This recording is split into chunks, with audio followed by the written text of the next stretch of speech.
of today's lesson. You know, I couldn't just let you get away with Path of the Virtuous Man. Thank you for coming. As brothers have said, it's going to be a very serious lecture. It's going to be very long. You all got time? Yes. Okay. We're in very, very interesting times. Again, I'm affirming the fact that in a short while, if the universe is giving me the proper signals, I will be fading from view for a short time. I will be doing private things, but I won't be doing large public events. I think it's time. Everybody happy about this? No. Yeah, I can't shout right now. I have, if you want, I could put it up. Okay. I have a very long set of hours to speak, and I have to start off at a jog.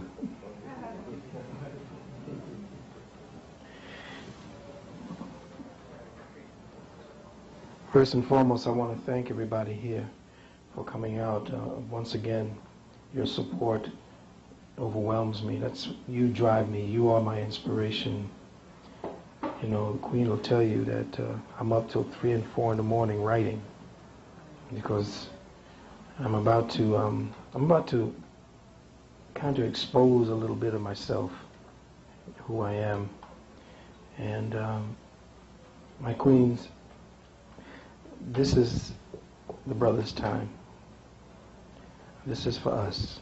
I have kind of, taken my, most of my years in life. I think I have been in the process of life. It's really taken me most time to study my Queens, the ultimate enigma. And so now I feel as I'm closing out this cycle, I think it's necessary for me to start dealing with the warriors, the young males. And I'm going to start putting down as much emphasis on the problems that the young brothers are having as I have done with the wounded womb, and what the wounded womb actually meant. I'm still finishing the wounded womb. I added about 100 pages to the book, revamped it, brought all the information up to date, and it's still in sync, and soon I'll have that out. I put together this particular program with the hopes that there is a level of attention that I'm going to need from you, and a level of participation. A level of participation that I'm going to need from you. This is going to be a collective endeavor, a collective effort. I'll let you know the time when we're going to kind of open the floor for us to speak on certain things. And we're going to begin with the ultimate question. And I'll wait to give you that. Meanwhile, the formal name of this particular lecture, when you're going to make the labels, my brother, is Gendercide. Gendercide. Misandry, or actually demasculating the human equation. This is something that we have not actually taken a deep enough study of. Demasculating the human equation. Part 1. This particular issue will be dealing with the path of the virtuous man as the first phase of our journey on this day-long path. The devolution of men and the covert war on the masculine principle. The saga, in honor, of course, of Khalid, the saga of the persecuted penis. Of course, you know, everything I want to say, I say here, because I want to be correct again.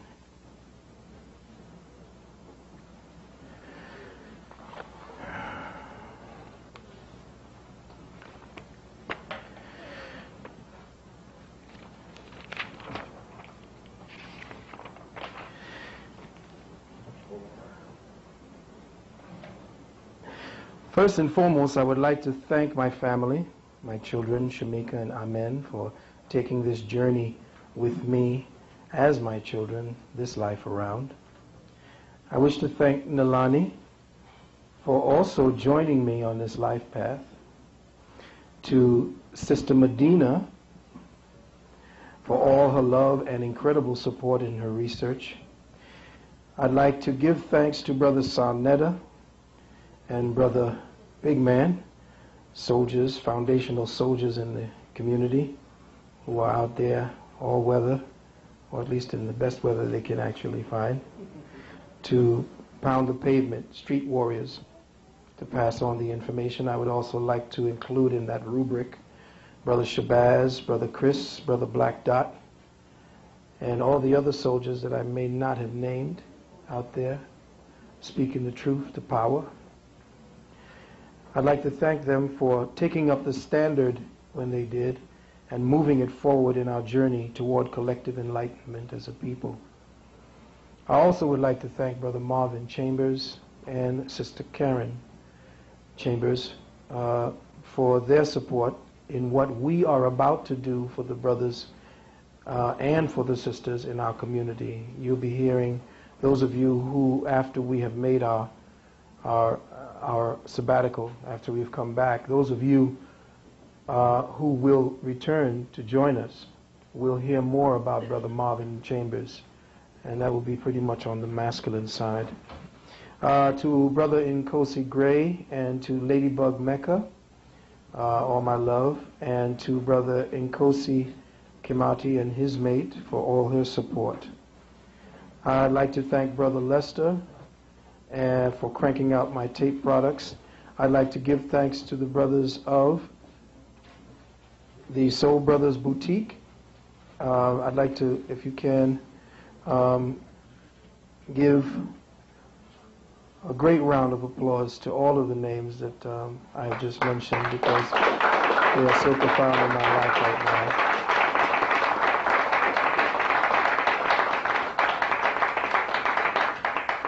And I would also like to make a very special mention to Sister Puma for the beautiful works that she's been doing in the community for us on the Native American, Indigenous American level, which essentially we all are, but very few of the brothers and sisters have maintained that energy to hold that the eagle feather up, to make sure that we know that this land still is occupied. So thank you very much, sister. And finally, to all of you brothers and sisters who reached out to me and my family during that period when my father made his transcendence, thank you from all of us at the Valentine clan. First and foremost, I would like to mention some books that I think is worth reading to the brothers, as well as to the women. Just because I'm focusing on the brothers today, as I was focusing on the sisters before, doesn't mean that the sisters can't participate. I want you all, sisters, to please pay attention to everything that I'm saying, and do not take it in the negative sense. You know the way I teach, but you know where it's coming from. It's a bedrock of love. I deal with warrior words. I don't, mollycoddle, and I'm not a diplomat. I'm trying to learn that, but in the state of mind that I'm in right now, the adrenaline's flowing. So help me out with that by not prejudging anything I'm saying. Any questions, please. It'll be open later on to the floor. Books for brothers especially, but everyone.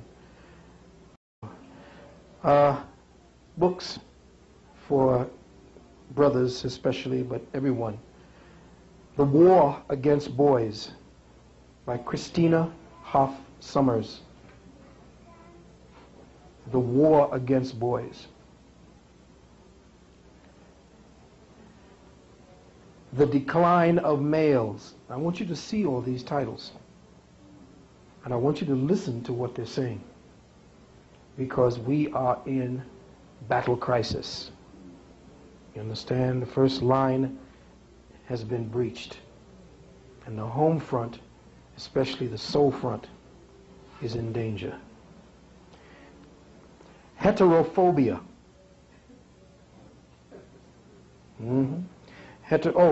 The Decline of Males is by Lionel Tiger.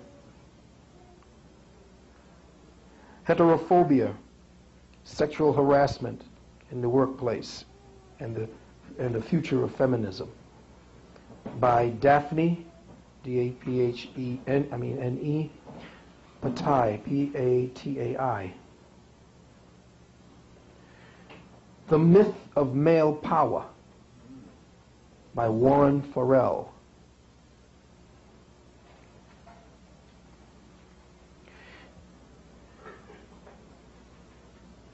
When She Was Bad, Women and the Myth of Innocence by Patricia Pearson.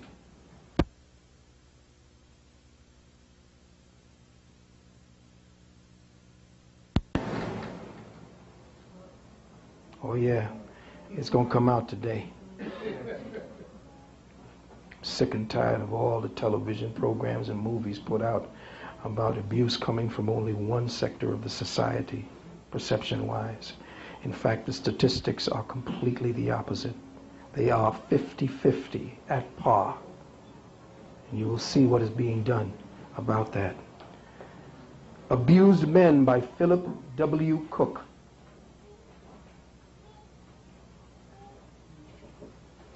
This one was banned by the feminists. It was translated from the German. It's called The Manipulated Man by Esther Vilar, V-I-L-A-R.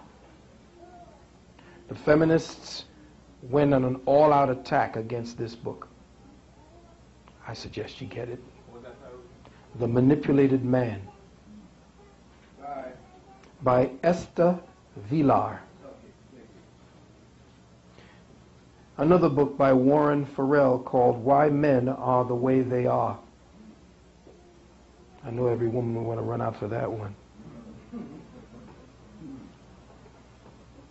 A lot of people have accused me of not giving you books.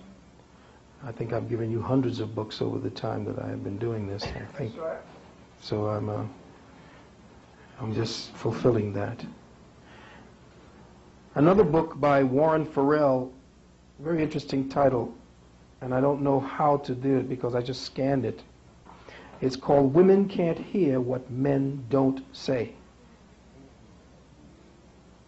And that has huge ramifications when it comes to how we communicate.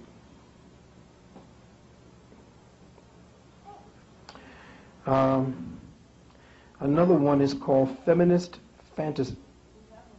Which one? Oh, I said Warren Farrell. F-A-R-R-E-L-L. The Masculine Mystique. The Politics of Masculinity. That's the same title. By Andrew Kimball. K-I-M-B-A-L-L. Feminist Fantasies. By one of the most hated women on the planet, as feminists are concerned. Kind of misguided in her understanding of history. What's the title? It's called Feminist Fantasies. Feminists hate this woman. Her name is Phyllis Schlafly. Phyllis Schlafly, S-C-H-L-A-F-L-Y. And these are written by women, by the way.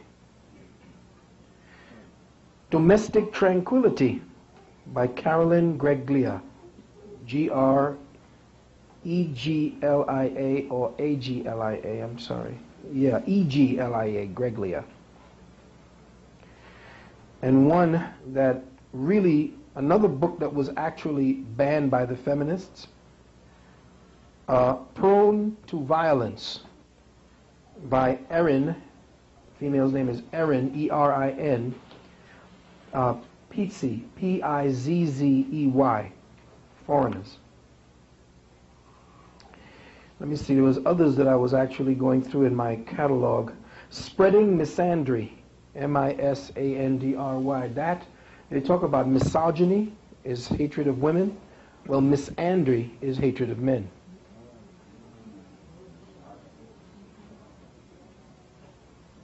Misogyny is the female.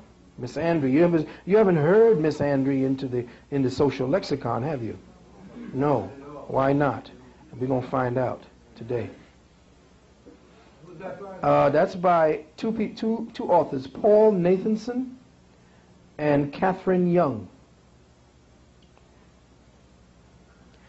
The actual subtitle, I believe, if I remember, it was called Teaching Contempt for, I think it's Teaching Contempt for Men in Popular Culture.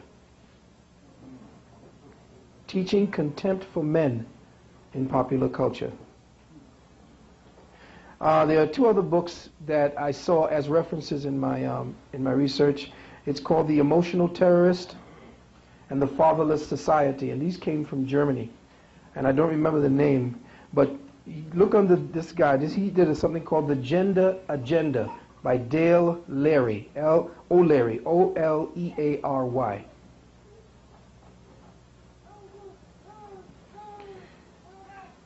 Now, if you all are interested, and I'm going to put it down here, I suggest that you take this number down, because I know this is something that is going to be very delicate to talk about as far as men are concerned. But men are abused at the rate of 46% in this society. You don't see the statistics. Men are afraid to retaliate because we're going to discover what has been done in this society to emasculate and demasculate you. When I talk about these in private, because most of the times as men, we want to give you as women the sense of security to be with us, or else your own instinct and nature would not want to be with us.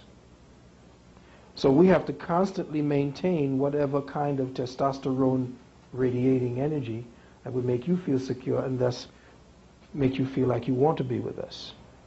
So when abuse is actually spoken about, it kind of takes men down 2 notches. So this is something we speak about in private. And I have seen them and I've heard about them long before it's now becoming popular, and I intend to make it popular, that men are not what you think we are. And what is happening is that I don't see enough or hear enough of our black men or black women speaking to this situation, because the atmosphere has become so feminized, it's not PC.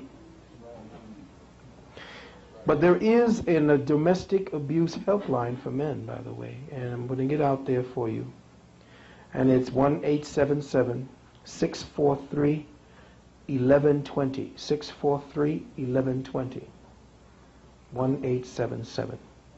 Now, with all that out of the way, I want you to understand that this is not just simply going to be about us talking about abuse. In the first half of this, I'm going to be speaking directly to us as men, and I'm going to really request the empathy of the women in this, so that you could see what your sons, your fathers, your brothers, your nephews, stepsons, godsons, who we're about. We always extol you. It is in our nature to provide and protect for you. So what has happened to us? What has happened to us as men? Beloved brothers and sisters, as I have said, excuse me, let me get comfortable. As I have said over the past few months, Beloved brothers and sisters, as I have said, excuse me, let me get comfortable. As I have said over the past few months, I have reached the point in my life when the Spirit has again given me instructions to ready myself to undertake a new direction in this stage of my life. And as these instructions become clearer, I find myself seeking to clarify a few things, paramount of which, what, as an indigenous man, will be my role in the uncertain future of my world, my community, and my family. And what must I become to manifest the best example of a man for everyone concerned? I've decided to forego certain planned lecture topics of the present and instead take up a subject I had planned for a future book. A vital, crucial, critical topic concerning my gender brothers. A topic I am sorry to say and humbly willing to admit I have long overlooked. This subject is a work in progress, a book of evolving notes to myself, about myself, evolving words attempting to match the evolution and ascendance of my own evolving perception. I dedicate this specific or particular title, again, to my father and all the men of my bloodline that preceded me, and pray that as they look down to guide me from the astral realm and the ancestors' realm, that they see in me the culmination of the best they may have discovered in themselves while they were in the flesh. I want them to see as I see when I view with pride my sons and my daughter, that the bloodline continues to transcend and will continue to do so long after I have left them.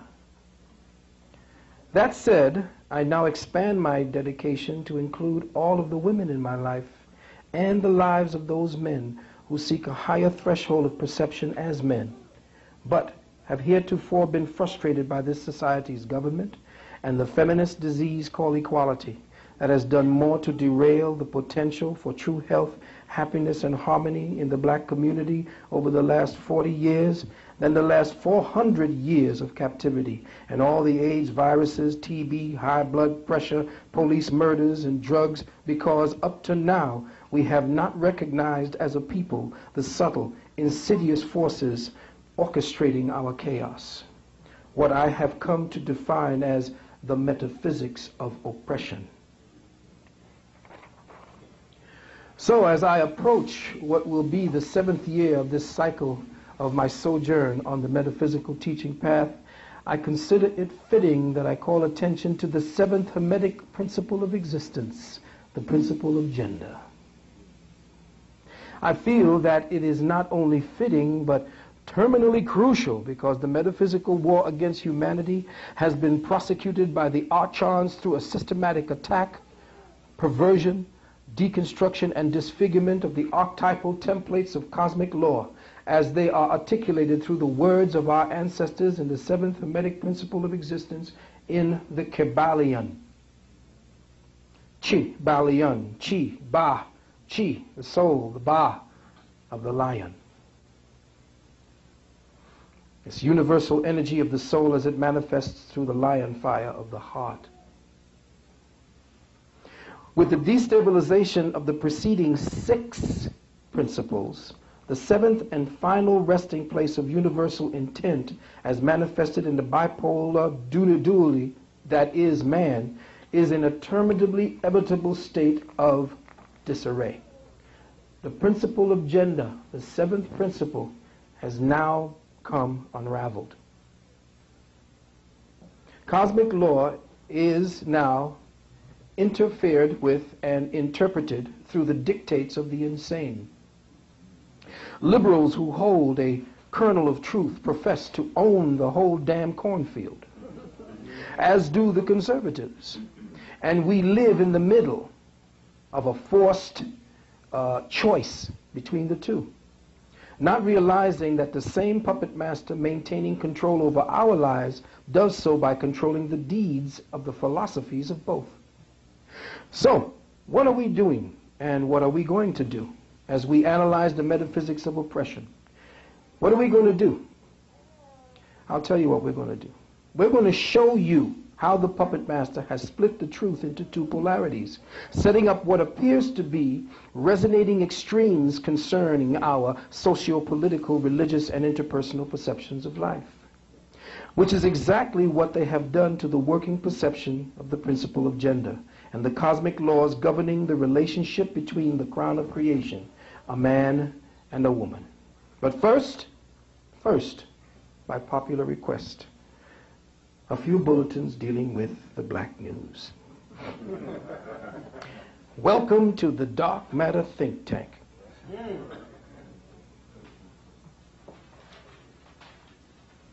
Are we here?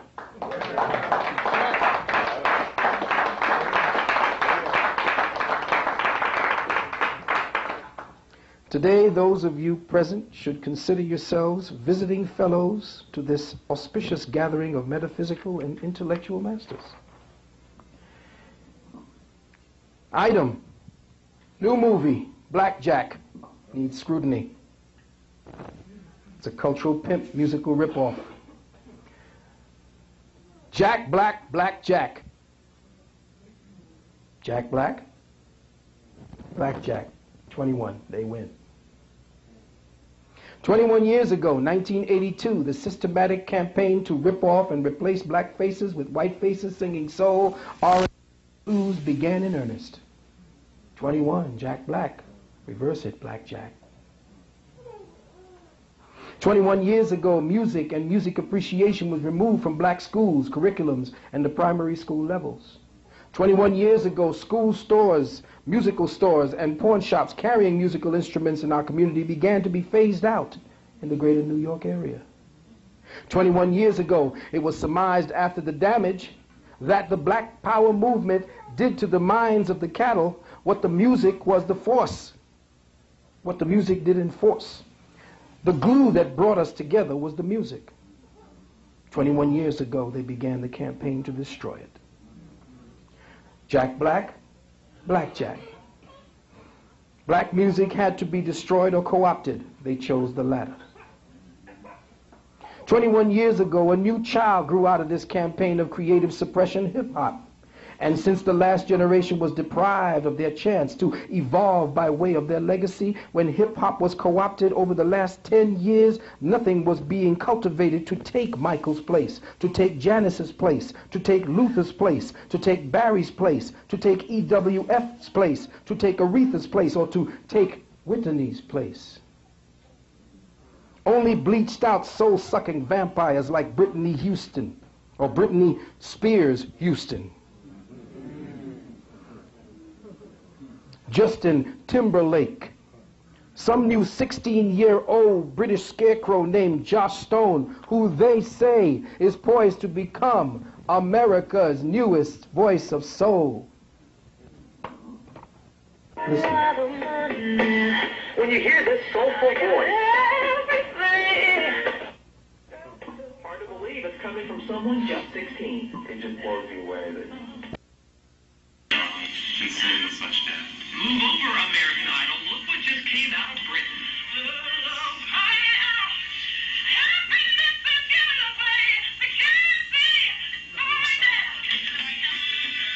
It's not just that Josh Stone can sing like an old-time R&B artist, but some of America's most famous old-time R&B artists have been drawn to her.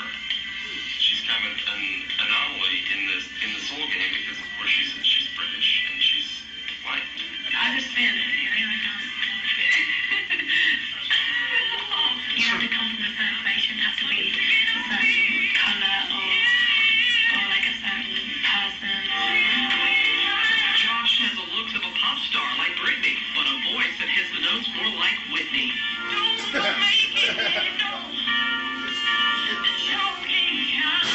The 16-year-old phenom discovered soul when she was barely out of diapers. The first song I remember that really being able to sing really well was the Whitney Houston song, I Will Always Love You, and she was about 5, and I can remember listening to, I thought the CD upstairs, and then I realised that was actually Joss. An American record producer discovered Joss at 14 when she won a British talent show similar to I remember that really being able to sing really well was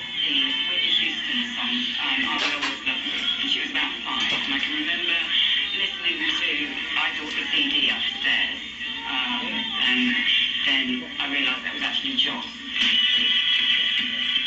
An American record producer discovered Joss at 14 when she won a British talent show similar to American Idol.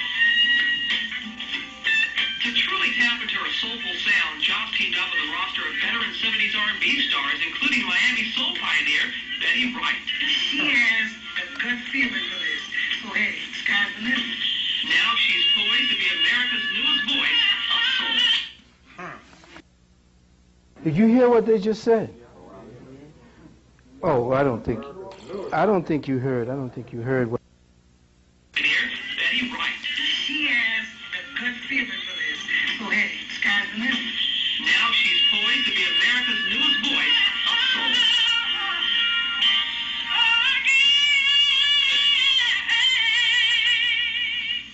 Incredible. Again, Joss Stone will perform live in our next half hour. I want to tell you that Buck Brides, the TV series, you can see it premieres tonight on the Discovery Channel. Well, I can tell we have a huge...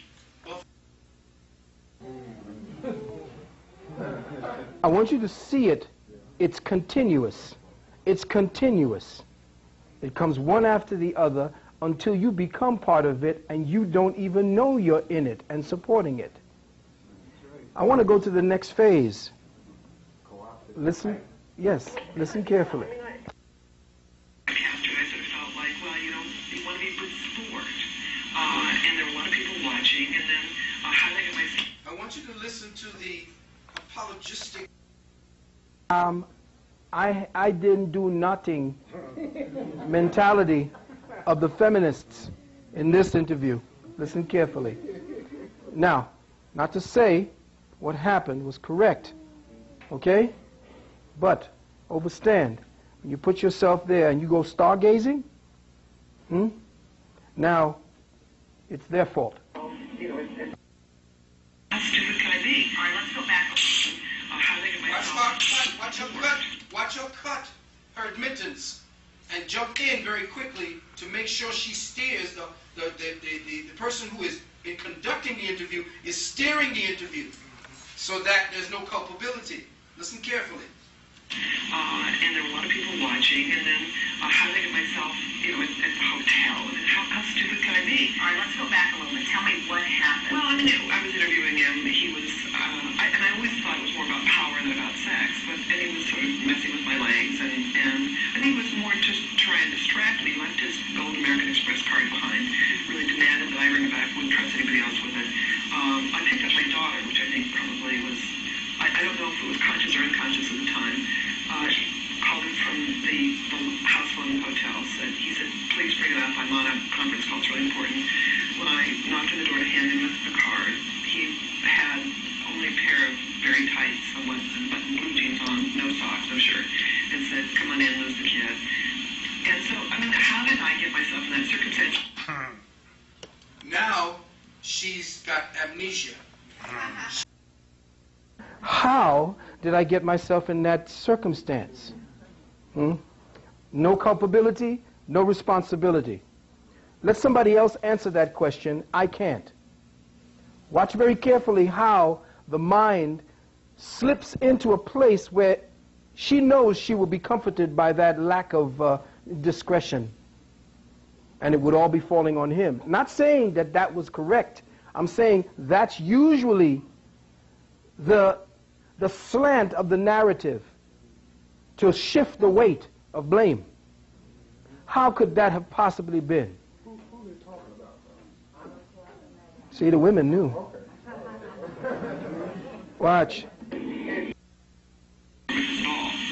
had told somebody about it off camera years ago, and never said anything about it because, as I said, I thought it was stupid, not dangerous. And the reason I said something about it, as again, I didn't say anything about him in particular, is I was on a local RWR's morning show, and they woke me up and said, "We talked about this," and I said, "No." We went back to sleep. And they called and said, "Well, we're going to go with it anyway. You might as well be here for clarity." And I said, She don't want to talk about it. Go with it anyway. It's juicy. okay.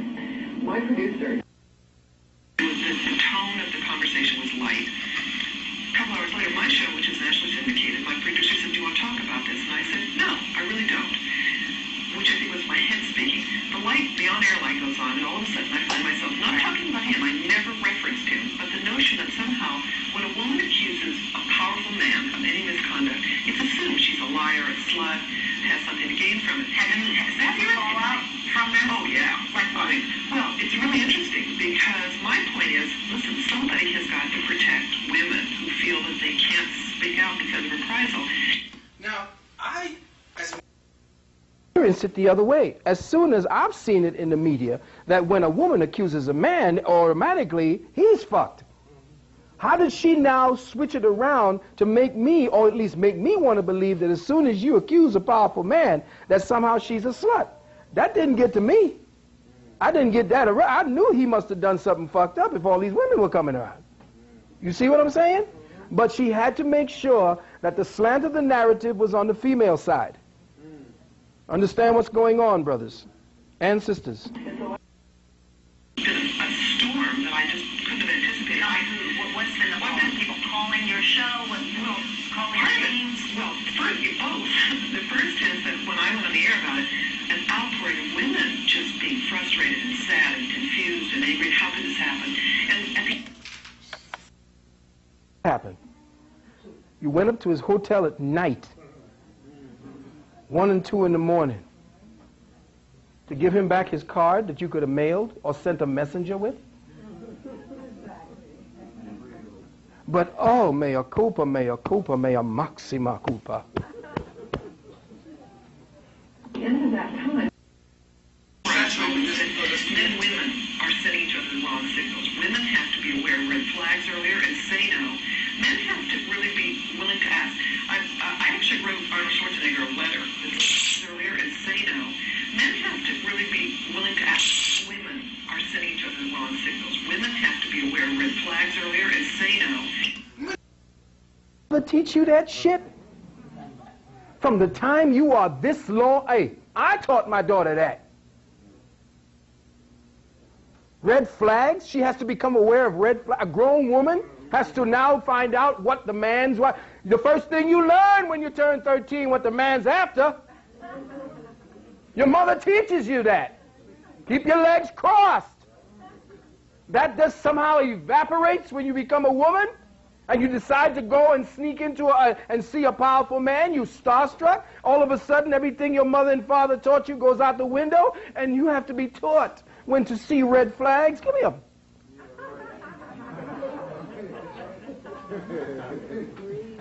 Excuse me. I actually wrote Arnold Schwarzenegger a letter that said, whether you're governor of California or not, this wasn't ever about you. You've got daughters. You, more than anybody else, could help people understand. There was a study done about 10 years ago where they showed both men and women a picture of a smiling woman. Women said, oh, she's friendly. Men said, she's seductive. It's that basic. And yeah, there have been, people have been yelling at me, why are you doing this? Why didn't you say something years ago? And I went to a party, and I was going to put on this cute little dress, and I thought, everybody will think I'm a slut. Wait a minute, what's that about? So let me ask. Crotch cutter dress. It's cute. To whom? When you go out in clothing that pollutes my visual environment to arouse me. Women don't get dressed because it's cute. Women get dressed to attract. This is bullshit. This is that cognitive dissonance that women tend to have when they do not want to assume responsibility for what they are doing. It is your fault if part of my pubic hair is showing from under my skirt.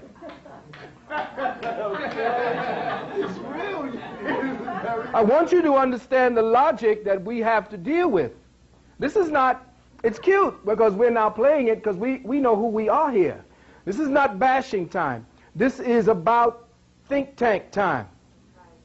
You see, that's why I tell my daughter from the time she was young, when you are with your boyfriend, you make sure that you are modest and that you're I want you to understand the logic that we have to deal with.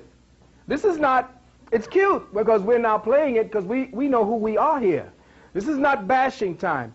This is about think tank time. You see, that's why I tell my daughter from the time she was young, when you are with your boyfriend, you make sure that you are modest and that your clothing befits what I trained you as, a young lady and a young woman, because that young man has his own internal dictates to protect you with his life. If you are doing something that endangers his life because you're wearing something that attracts attention unduly by some lowlife, you put his life in danger trying to protect you.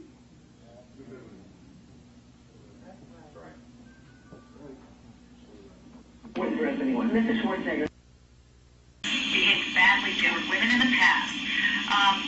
Is that enough for you? Do you want to hear him say something more? Do you want to hear him apologize for each of these things that he's been accused of, if in fact they are true? What I would have liked him to say at the beginning is, look, I've been a bad boy in the past.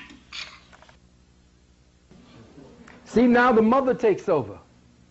She is now, by third and fourth, by proxy, chastising. I've been a bad boy. Oh, the bad girl didn't come into it. I've been a bad boy at 2 o'clock in the morning. What signals are you sending to Arnold when you're coming to his house at 2 in the morning? Times have changed. I am now ascending to a position of great power and But that's authority. pretty vague, and that's sort of what he said. Well, no, but he did say to begin with, and he is still alleging that those 6... See, He is saying now, I've done it. Sorry to all the women who I've done all that things to, whatever it is I've offended. Matter of fact, I put my own apologies to women in the front of Wounded Womb, if you read it, and said, if I have offended you, whatever it is, you know, mea culpa. But what she wants, she says, is that enough? She wants castration. She wants him to hold his dick in his hand and say, I am so sorry. You have to remember that the feminist hates men. I don't care what you tell me about what has been gained for women. We understand that. But feminists who have led this charge hate men. And the reason why I'm saying that is because as I investigated it, and I'm Libra, I have to deal with balance. I always seek that. That's what pains me. It pisses me off because my nature always, I don't care who you are, good friend, bad, I mean, if you're my closest friend, if you're wrong, I'm going to tell you. If I wait a distance, I will try to tell you, listen, nah, here's what you need to be doing. And when I keep digging deeper to try to find out what I need to tell my brothers, this fucking feminist keeps coming up. She keeps coming up, and she's not a she. I'm calling the energy a she, or an it. We're going to investigate that. It's not even that. We're going to find out what it is that impedes. But you see, first and foremost, we're going to go through this. There's smoke, there's fire, and I mean, he knows. And does he remember any particular woman? It would not surprise me if he doesn't. I do believe he thinks he's being playful, but it's not playful. Cat and mouse feels real different to the cat and the mouse. And I would like him to say, it's not only me, it's all men. Listen now to how the feminist now pushes the agenda across by calling, I want you to understand, my brothers, that the war is subtly being waged on a level that you just may not even be paying attention to it, because you see, as men, the little things you don't pay attention to. The woman is extremely good at detail. That's what I learned from her. You understand? That's why my work became so, that's why they used to call me the right and exact Reverend Valentine. Because my mother and my girlfriend, they all used to do things to make me make sure that if I did second guess shit, did I think of that? She keeps me on guard, and that's what she is supposed to do. She is supposed to help us micromanage ourselves, because she is the creature of detail. But when it reverses and turns into the feminist energy, okay, now we're going to go. Yeah, kind of. I Listen now to the same girl we talking about. This is Josh, or Joss Stone, is about to, or poised, remember, to take money from Angie Stone. And I want you to listen to what it is that they are saying is poised to take over America. Well, we should all have attention to this big bang stage. Huge, as we say here in stage. Huge. You're wonderful. For her debut Black woman, by the way. soul session, Listen up. singing Super Duper Love, the Super It's Duper. called Super Duper Love. I want you to hear that you got to know that this is a white boy who wrote this. And black people, well, I just want you to listen to it. Tell me if you can actually see how many musicologists we got here. Okay. How many musical historians who remember the passage of music that it came from the African blues? You studied it, right? As a matter of fact, they're doing this heavy show on 13 with Clint Eastwood, but he loved black people. All right, well, check it. I want you to listen to this. Stone. Thank you.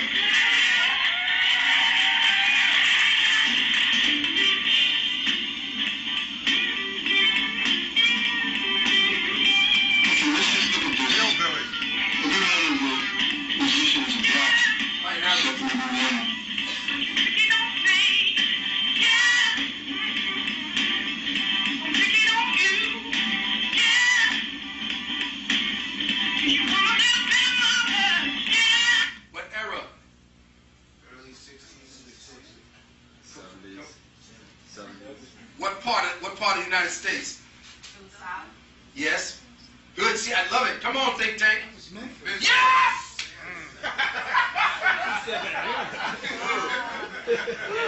I was looking at dudes when they came to town, but they said Motown was sounding like white people. Wait. I want you to hear now. What's her name? Carl Thomas? Joss Stone. What's she singing? No. What was the style from? With Memphis. What's Memphis? Oh, no. Oh, no. Memphis. Go back. Back. Who? No. Back. Back. Back. Back. Back. Yes! Oh, Memphis! Oh, my God! Oh, he kept saying back.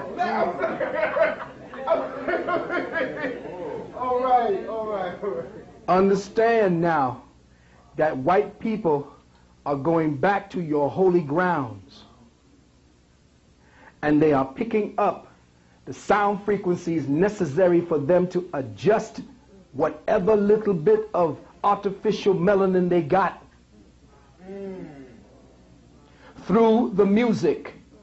Remember, I told you, in the 60s and 70s, the music are what motivated us because it came from our souls, and it was what the cosmos gave us as the adjunct to our drive towards freedom.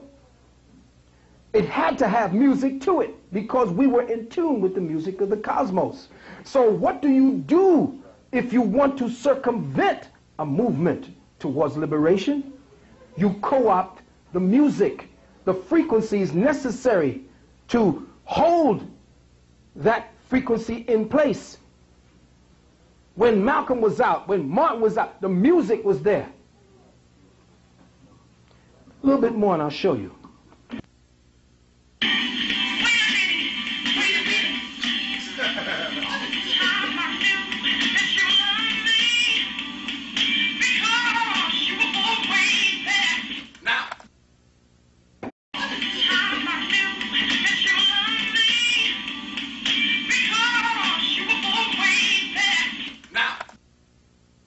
Come on, historians.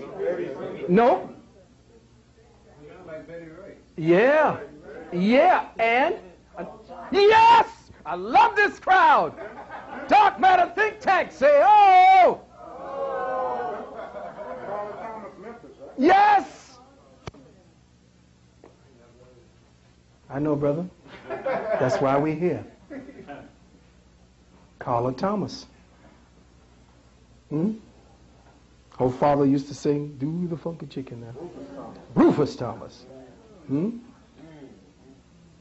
Are you getting the idea yet? Are you reading the metaphysical blueprints?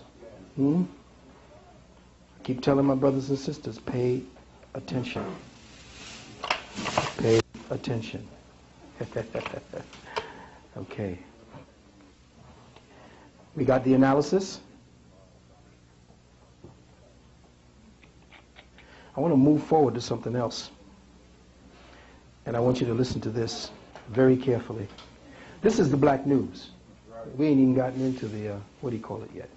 So y'all just hang on. I know you're here for a while, I hope. Good. Good, very good. It was all very playful, yeah, so was the tiger. Okay. My prosecutor and lawyer, and so my question is, when women come forth and say he groped me, and granted it was all very playful, yeah, so was the tiger at Siegfried and Roy, but when they say they were groping, how can you prove that? I mean, if you don't have videotape, how can you prove that you were groped? Sometimes people say, well, I don't have any evidence. I can just testify about, well, that's evidence. I mean, somebody saying this happened to me is, the legal jargon is direct evidence. So now, just word. It's good. Okay? I just want to go forward, and I want to deal with a incredible feminist think tank that speaks to the most trivial and bullshit matters that our society can muster enough commercials to support. Listen.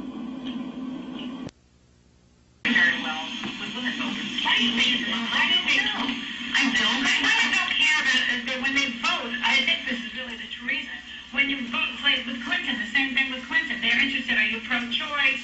Are you against guns in the schools? Are you for education? They vote for issues like that. Yeah. And they can, look, there's a nothing that the president had and that this guy's done. Why do you believe? Let's say the stories could be lies, but some may be true. But if you're a woman or a man and you believe them, that wouldn't impact at all on how you vote for somebody? Well, I think that depends on the choice. Arnold is more liberal to me than most of the candidates running.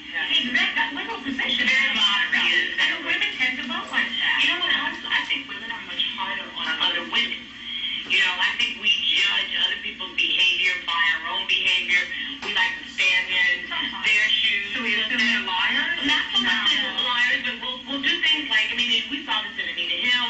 We saw this in Paula Jones. We saw this, and we see this in a lot of cases where women make accusations. Women say, well, I wouldn't have gone in that room. I would have reported it a long time ago. I would not allow somebody to come and put their hand on my behind. Women do that a lot. A lot of these women were just standing around wanting their own beeswax, and he came around and touched them in different places. So I don't think that women are not unsympathetic to those women, because, they could be standing there too. I don't think that's the issue here at all. But then that person might say, well, why didn't she say something then? Right. But she's here for her job. But it makes sense as we do a discussion. But I'm talking, you asking me, they let off the hook, and neither should Clinton have been let off the hook. But if I say to you, Meredith, because you're obviously the father here, right? If I said to you, would you vote for somebody who was who groped women, or somebody who was not pro-choice? Who would you pick? See, that would be a tricky one, wouldn't it? If the guy who didn't grope anybody was not pro-choice, would you vote for him? But he didn't grope anybody. By the way, nobody's come out and said that he actually had sex with them. So the girl, obviously, the ones he slept with are pretty happy about it. Check the logic.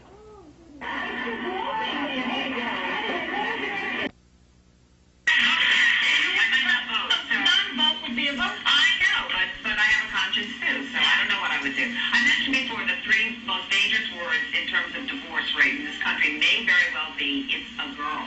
Because I want you to listen to this next segment because this is crucial.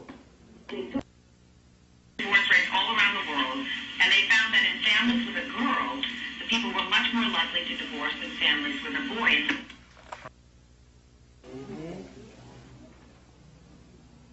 Did you hear that? Listen carefully again. The more girls you have. Yeah, I'm thinking that I thought I was always daddy's little girl. But apparently, well, the estrogen in the house. But maybe, what do they mention? I don't know. No, what's frightening to me by that study is that if I had a boy, I'd still be married. Did you just hear what? If she had a boy, she'd still be married. We got it. We got it. Thank you. The father would rather stick around for a son than a daughter, or that they're scared that the boy can't handle a breakup as well as the girl can, that she's emotionally stronger than a boy. I don't. They're saying now, they're rationalizing why a man leaves. All right? No, the girl can stay with the mother. The mother.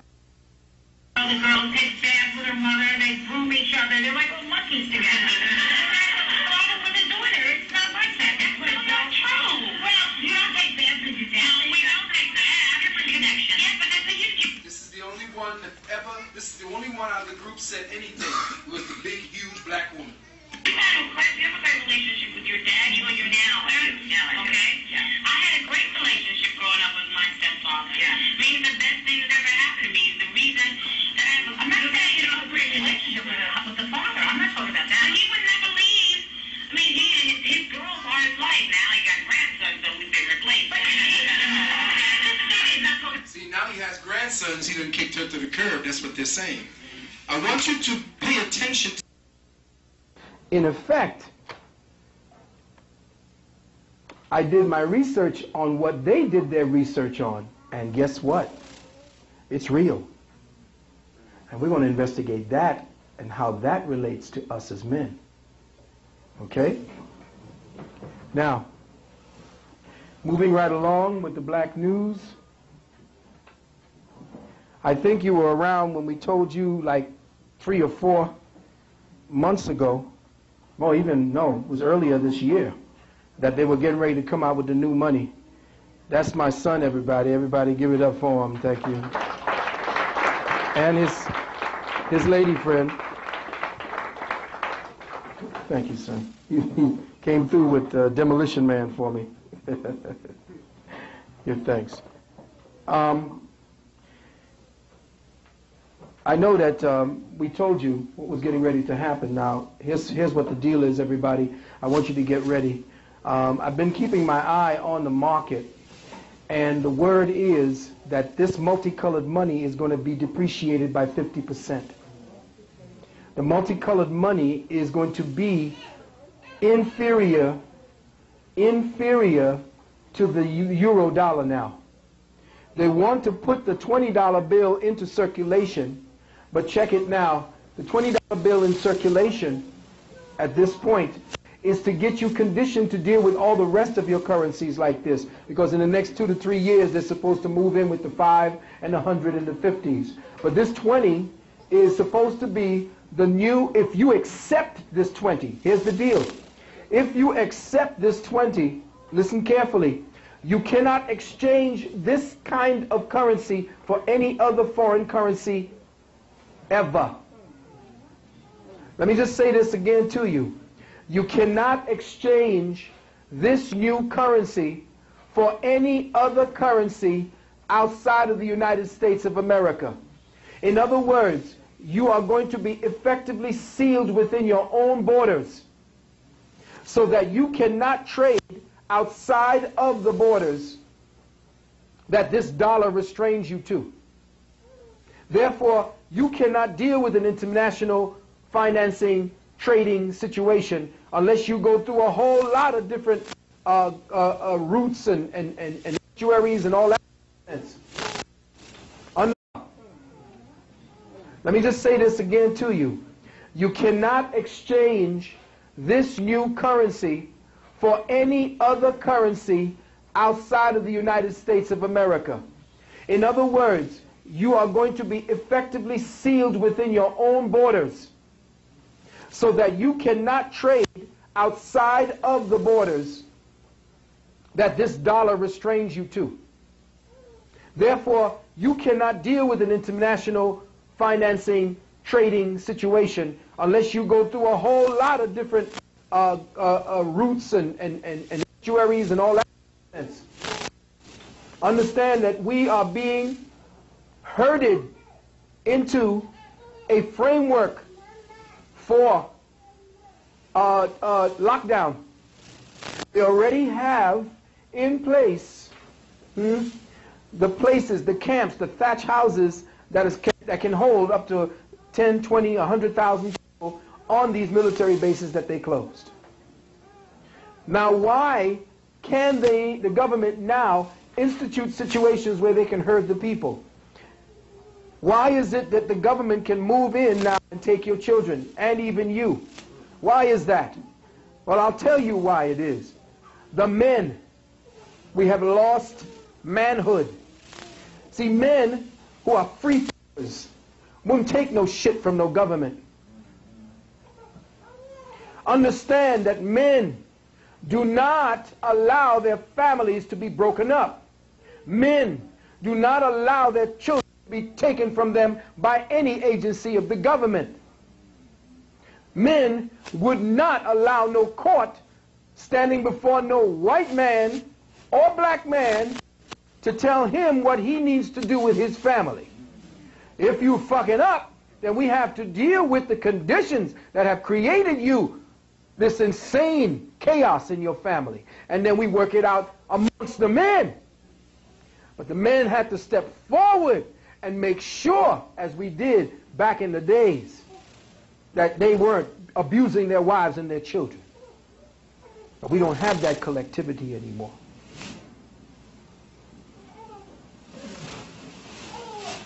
There's a commercial currently running on TV right now that I don't think that y'all heard. It's called The Enforcer, where they got the woman enforcing the law for her young son to not take drugs. She's the enforcer. No, she's not the enforcer. His father is the enforcer. I remember when I was coming up, whew, wasn't no shit in the house. All we need to hear was, wait till your father gets home. You talk about the quiet of a cemetery. You walk like a monk, head bowed, cleaning dishes when you weren't asked to clean dishes. Order was struck by the presence of a man. And what about the Taliban women 2 years after this madness? Freedom, emancipation. We're going to get rid of them Taliban because they're torturing their women. Well, we didn't tell you what the Taliban did. See, all their women were out there whoring and scoring and prostituting. They were teaching Western American ways. The women had jobs. The children were running in the streets. They were crazy. What would push men to do that to something so precious to them as their women? Unless it must have been something as a last resort, something crazy. And they had to be insane to do what they did. But there was insanity in the whole culture at the time. When the Taliban took over, they got rid of the drug trade. They got rid of pornography. They got rid of every goddamn thing that reminded them of the Western white man and his woman. And who were the first to tell us about the Taliban? Feminists. They came on there all in their Hollywood style and stood up and said, these women are tortured. They can't even go to school. They can't even drive a car. What the fuck are we doing? We going to school and we still dumb. We still stupid.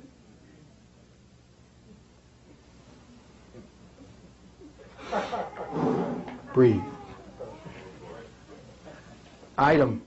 College seniors sodomize their freshman counterparts as a hazing ritual. What kind of shit is that? Who is guiding these young men into thinking that that's somehow an initiation that they feel they need? That's what the Greeks used to do. Huh? Ain't that what they do in college? They become Greeks. Huh? I keep telling them brothers who wearing them goddamn brands on their arm, who going in there to pledge Greek, cider, fighter, biter, and all that dumb shit. Open up a Kemetic fraternity. Start calling on your ancestors' names.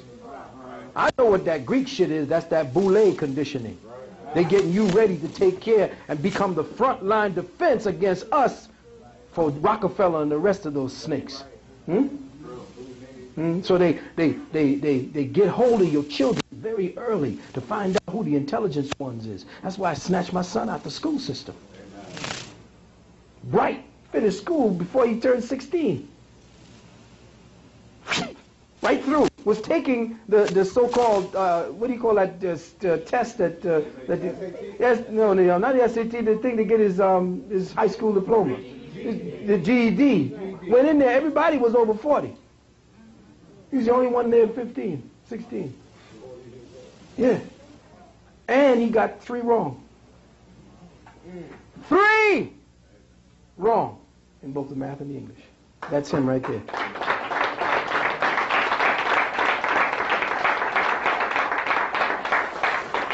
When they attacked my son in the school that you know he was sent to because the family wanted to deal with an experiment, when they attacked him that day in the cafeteria in front of the teacher, and the teacher with no balls sitting there watching that happen, first thing I did was to take him out of the school, put him in Moses Powell School.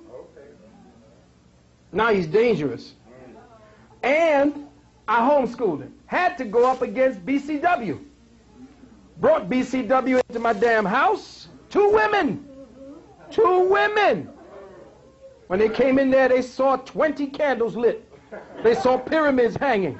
They saw Kemetic statues. When they walked in, they couldn't help but surrender.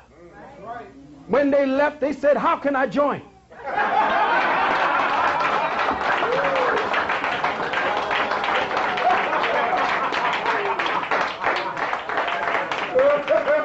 That's what I'm talking about.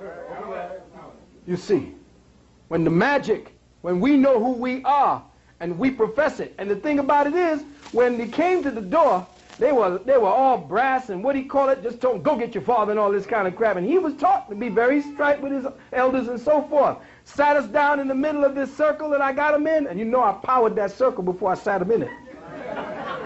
Sat him in the circle, and she started talking to me. I said, you don't have to talk to me. Conduct the interview with my 14-year-old son. I said, I ain't got nothing to say to you all. If I got something to say to you all, y'all be pissed with me. So they conducted the interview with him, and he blew their minds. See, they didn't know that when he was 7, he was doing calculus. Because we didn't send him to school. I sent him to Brother Kafra. Y'all know Brother Kafra. Sent him to him. He woke up in the morning doing meditation, doing yoga, doing Tai Chi.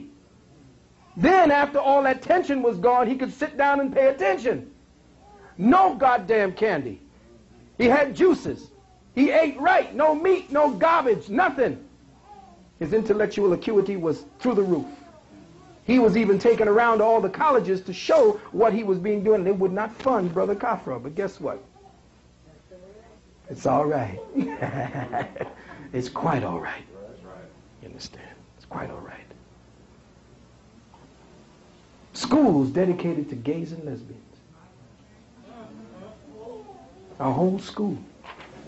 But I wouldn't be surprised because we got a faggot for a mayor. Cold up faggot. Now, am I cold? Am I raw? Yeah, this is raw. Ain't no bullshit here. This is about being raw. You know, if I was to come out, you heard me speak in front of large crowds before. Y'all were there. I'm very eloquent, aren't I? I don't say one swear word. Now, am I cold? Am I raw? Yeah, this is raw. Ain't no bullshit here in this thing. This is about being, you know, if I was to come out, you heard me speak in front of large crowds before. Y'all were there. I'm very eloquent, aren't I? I don't say one swear word. Only when I feel comfortable with my family. You know? Because I know that's how y'all talk. So why come up here with airs and bullshit, y'all?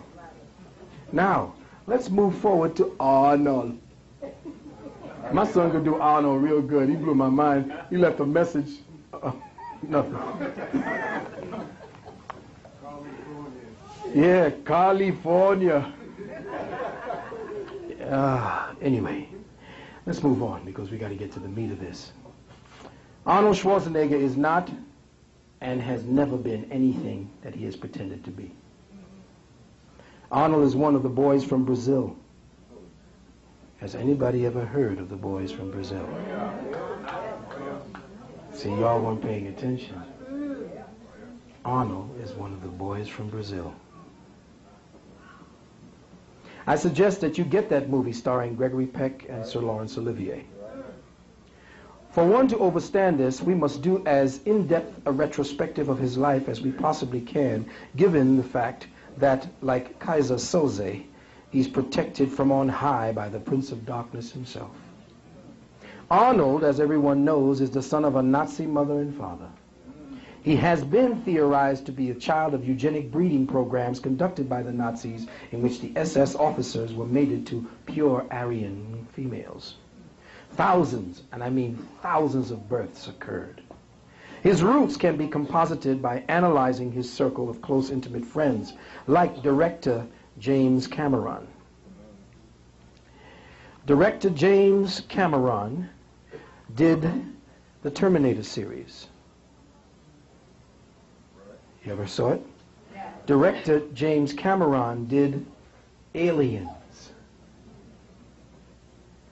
Okay. He, director James Cameron, like William Friedkin, the director of The Exorcist, Part 1, works with the CIA, NSA, covert subliminal mind control experiments that they purposefully imbued in their movies. The Exorcist was an experiment in mass crowd mind control.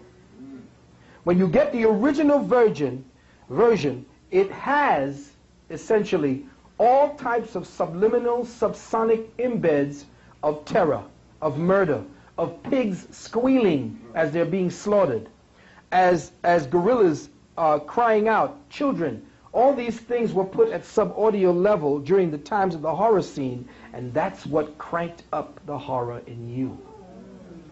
Now, they're doing it, the same thing, in your rap music. It's done in the rock music.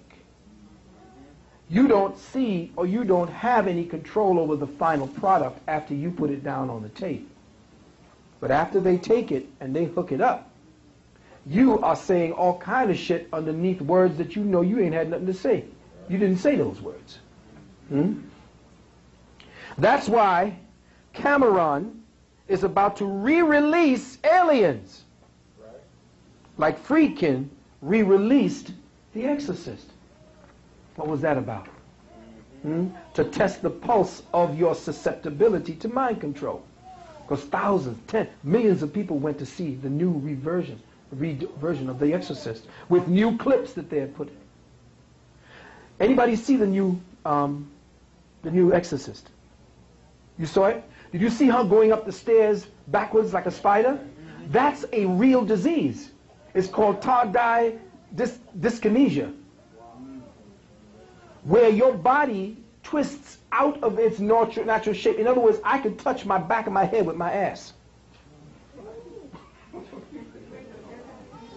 Tardive dyskinesia. And if you take the drug and you don't have it, it will give you tardive. Okay?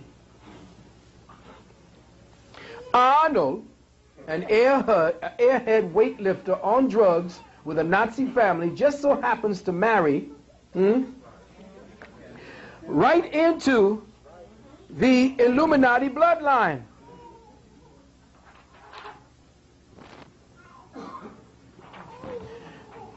Accident? I think not. Arnold, his whole life has been orchestrated from early on. His reputation as a very ambitious man is nothing to do with it. He did not have all this much ambition. This persona was the front to cover the fact that his life was being groomed for leadership. That's why they had him study acting like Reagan to condition him for performing before large populations in the world stage. An actor essentially is a liar. Let me say that again. An actor is a liar. His job is to make you believe what is not true. So he marries the niece of an Illuminist bloodline, one Maria Shriver, John Kennedy's niece in 1886, which equals 6, by the way. Now, one has to remember that John Kennedy's father, Joseph Kennedy, now listen carefully now, we're going to connect the dots. Joseph Kennedy, the patriarch of the Klan, was the U.S. ambassador to Nazi Germany in the 1930s. And he openly supported the Nazi cause, like Bush's grandfather, Prescott Bush. Are you getting the picture yet? By working on Hitler's behalf. It was Kennedy who worked on Hitler's behalf in an attempt to not, listen carefully, in an attempt to not get the United States to get into World War II.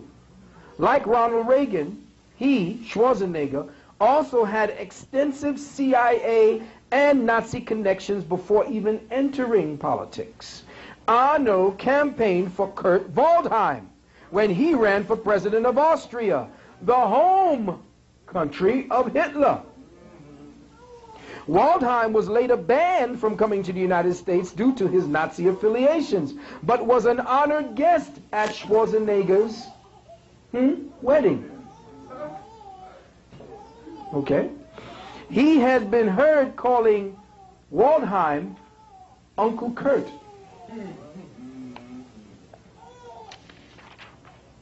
Go to VikingPhoenix.com. Listen carefully. I'm going to give you something to go to. Viking Phoenix, VikingPhoenix.com/news. Okay, we're going to wait until she's fed. Okay, it's all right. That sounds like I'm either hungry right now. Feed me. You get to learn the actual language after about feed. No, I was tired. Oh, give me food. Move, mama. See? VikingPhoenix.com/news/factoids, FACTOIDS.htm. And do it before they shut down the site to read how his mother almost swooned, or always used to swoon at the sight of Hitler. Check his movie Twins, listen carefully, where you see the story of his life as a boy from Brazil. A child of an experiment in eugenics. And the movie Junior, where he played the role of both his mother and his father, and himself in the Nazi eugenics program. And check how he played both movies with Danny DeVito. Danny diminished, his complete opposite. To amplify his Aryan ego and send a message to the viewer audience that these are experiments that will be conducted in the future. His first movie brought him to Manhattan as Hercules. He gave praises to his so-called Aryan, Hun, Germanic roots, playing Conan the Barbarian and Conan the Destroyer. He showed us his superiority against the black man by defeating the alien in Predator. He showed you that he could erase from your mind. He showed you that he could erase from your mind your memory and your feelings, any reactions to his first generational association with Nazis, now and in his past, by feeding you true lies to distract the nation from the larger goals of the Illuminati. But wait a minute, like your girl Josh Stone made up and said,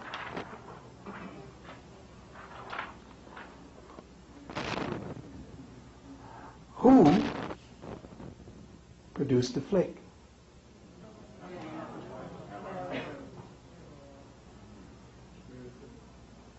CIA. And what was the flick about?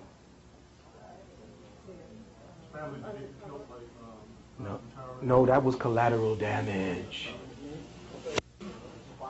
Ah, yes. He was undercover. He was working as a regular family man. Even his wife did not know. Right? Came home every day, chilled, and that was it. And what did his wife say after he was wiping out all these Arabs? I married Rambo. Remember? Then the wife became that. Ah. Oh. See, already we got you with Total Recall because that was the California recall. Oh yeah. We're just telling you his plan, his life has been mapped. He's giving you stories that was conditioning you to love him in all of the situations that he had, because he has now convinced you that he can overcome anything that you say is the obstacles to your path. That's why this jackass has invented him up and delivered him up as governor. Look who they put there. They put a motherfucking midget. They put a prostitute. They put some clown with a nose on it. They got, who else? It was a circus to distract you. Perfect. Perfect. And as your governor, Terminator, you are about to witness the collateral damage to California now that the running man successfully won his race for political office. California is in for a big chill now that Mr. Freeze is in town. But he's not done yet. He wants to be president. Nonsense, you say. Well, you made him governor. That's easy. How did he become governor? Well, the selector elite met with him at Bohemian Grove. He's a member of Bohemian Grove. Robert Schultz, former Secretary of State, gave Arnold the go-ahead. Schultz told the San Francisco Chronicle, and he also gave Schultz also gave Bush the green light to become president after they met at Bohemian Grove. But to be president, they say that you have to be, the first thing you have to have is the Jewish vote. You have to be a natural-born citizen, of course. You have to have and be part of the bloodline. So how does the son of a Nazi and the current friend of a Nazi get the Jewish vote?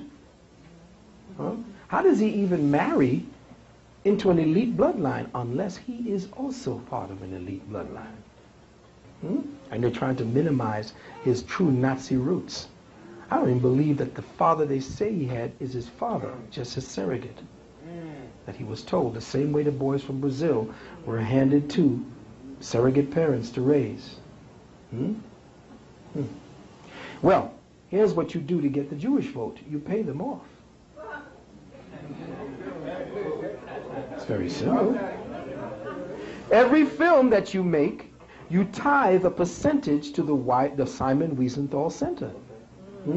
Then you get a fellow illuminist like the director of the Simon Wiesenthal Center, Rabbi Marvin here, to defend Arno, saying he has no connections to any Nazis, or that of his father and his mother. He can't help what they were.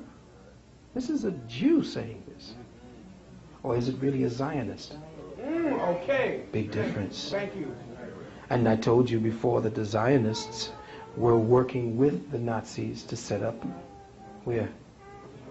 Israel. All told, you give about $5 million to the Jews and you get, are you ready, the highest award that the Simon Wiesenthal Center could give, the National Leadership Award. Hold on. The National Leadership Award in 1997. Imagine Jews giving Nazis National Leadership Awards. And how do you work out the sticky little point of not being born a citizen when you want to run for president? Simple. You just get Representative Darrell Issa of California to spend $1.5 million to put the recall election on the October 7th ballot, and you get elected governor. Then, with your chops salivating, you get an old friend named Senator Orrin Hatch of Utah, to draft a proposed amendment to the Constitution where anyone living in the United States for 20 years and has been in the country for 14 years can be elected president.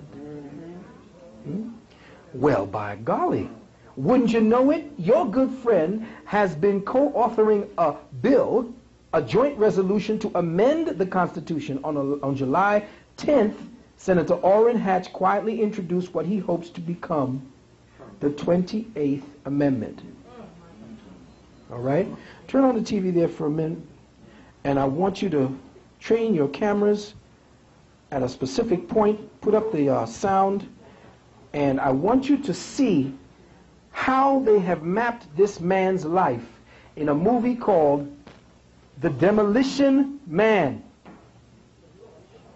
The Demolition Man.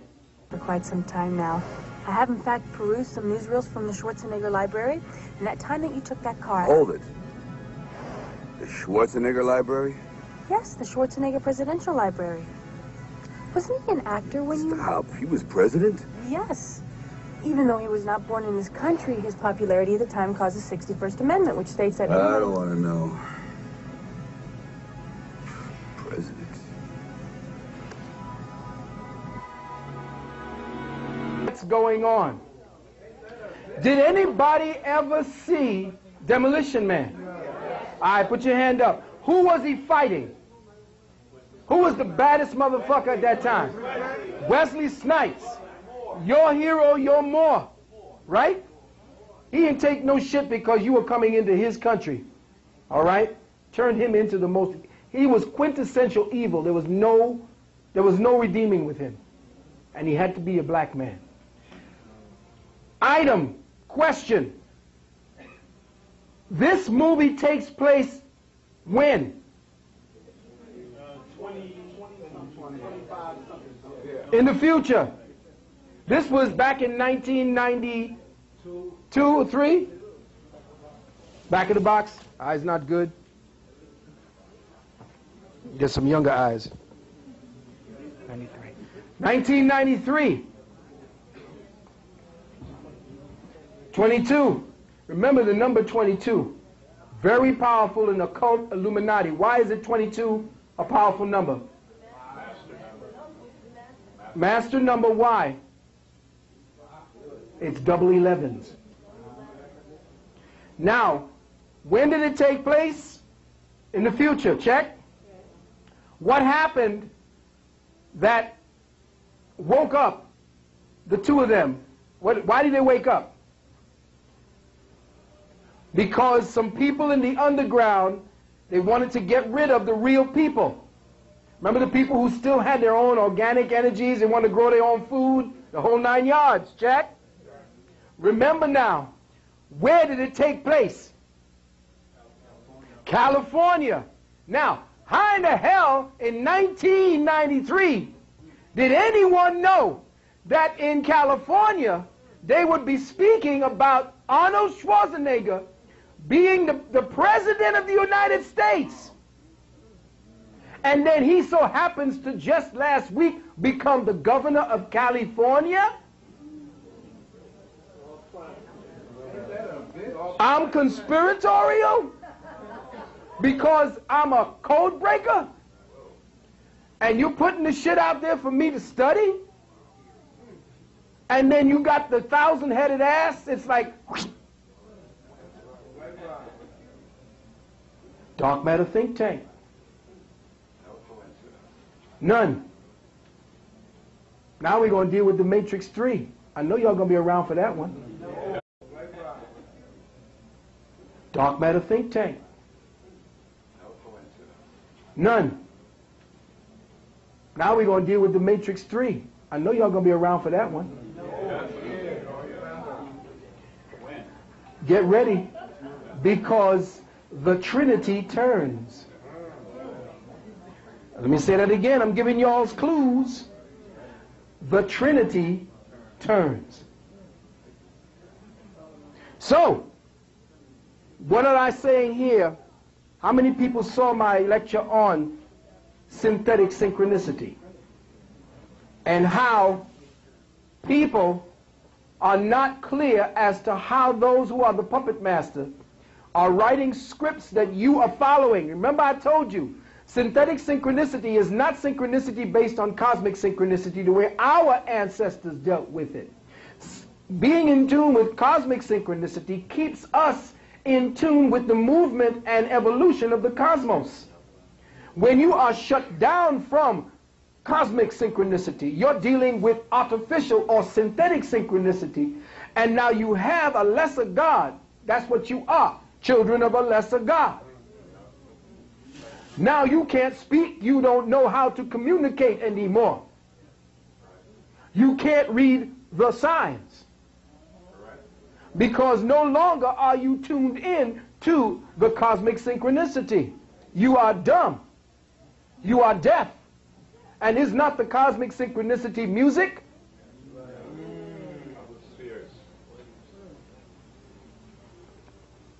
Maybe it's me. I don't know. Maybe it's me. A few more things about Arnold.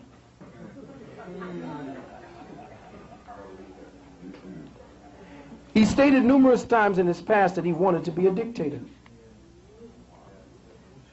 Veteran bodybuilders Robbie Robinson and Rick Wayne, both black, said Arnold would run around in front of huge crowds at bodybuilding meetings screaming, "Down with blacks! Down with niggers! Niggers this and niggers that!" This is Arnold. And he didn't change his name. Never changed his name. That's right. Arnold even posed for gay magazines. Oh, we know what goes on up there at the Bohemian Grove now. Don't act crazy. Everyone is trying to get prints where he posed naked for Robert Mapplethorpe. Remember Robert Mapplethorpe? Robert Mapplethorpe is the gay photographer who was once posed for a picture with a bullwhip stuck up his ass. Now, let me say that again.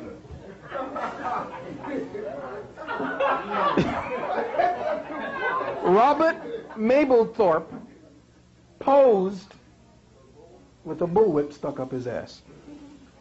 And that was art. Pictures from the Smithsonian. Right. Special exhibit. Yes. There you go. And where is the media in all this? If you don't hear about the Nazi running for a Nazi running for public office in the U.S., then there is a sanction from on high. Again, he has also been seen with Warren Buffett, the master Satanist and ritual sacrificer of children, who is called the Oracle. And he is also seen with Lord Jacob Rothschild. In fact, in Reuters article entitled "Buffett's Back with the Terminator" describes Arnold and Buffett descending by helicopter to the ancestral home of the Rothschild family. And finally, your boy Arnold was there when the energy bandits stole the electricity from the people of California. Articles in Associated Press, the LA Weekly, and the LA Times reported that during the electricity drought of 2001, the head bandit, Ken Lay, met secretly with California Republicans at the Beverly Hills Hotel and gave them an offer they couldn't refuse. Forced the taxpayer to pay billions in debt racked up by the state public utilities, and threatened them that if they didn't get the people to pay up, they'd turn the lights out like they did over here. Does this sound familiar? Yeah. And you guessed it, Schwarzenegger was part of the closed-door meeting where convicted junk bond bandit Michael Milken and other robber barons schemed to keep deregulation going as a policy of law. And that, ladies and gentlemen, is but the tip of the iceberg of this very. Just know that you don't let an actor, some dumb bodybuilder, into a meeting of the Energies Commission to decide what it is you're going to do about the future of the lights to California unless he was there to learn how policy was done in California because he was getting ready to rule. Now, closer to home, a more immediate and dastardly act was perpetrated on us by certain members of our community. Certain bastards. One of the newest members on the path of evolutionary self-enlightenment, one of our most honored brothers, one of the most incredible minds that we have ever had visiting us from the motherland, was verbally ambushed on the airwaves this past Sunday on KISS 98.7 FM. And during the show that aired at 9 o'clock, I don't know, what was the show named again? Open Line. The Open Line. Yes, 98.7 FM. Now, from what I understand, because I don't listen to that bullshit, I have been, I just want to, but before we go forward on that, I just wanted to kind of bring you up to date with certain things that is now coming out about Arnold.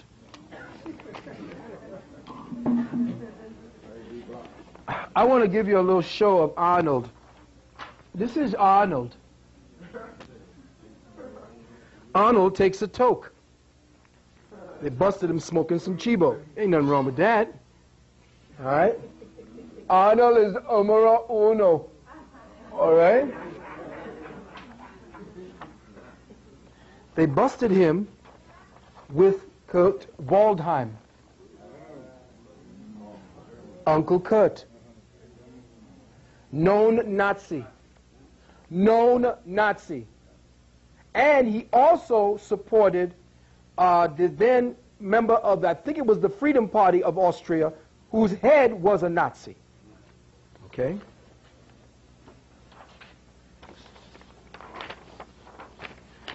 There's some cute things here, but I want you to see this. Now, I don't care who you are, you're not going to get a chance to stand next to this man if they ain't got no plans for you.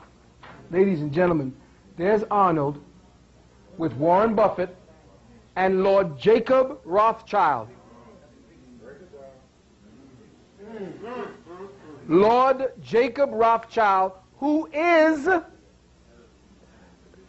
top head Illuminatus, who runs the Bank of the Vatican. Okay? You don't stand next to him unless they are grooming you for power.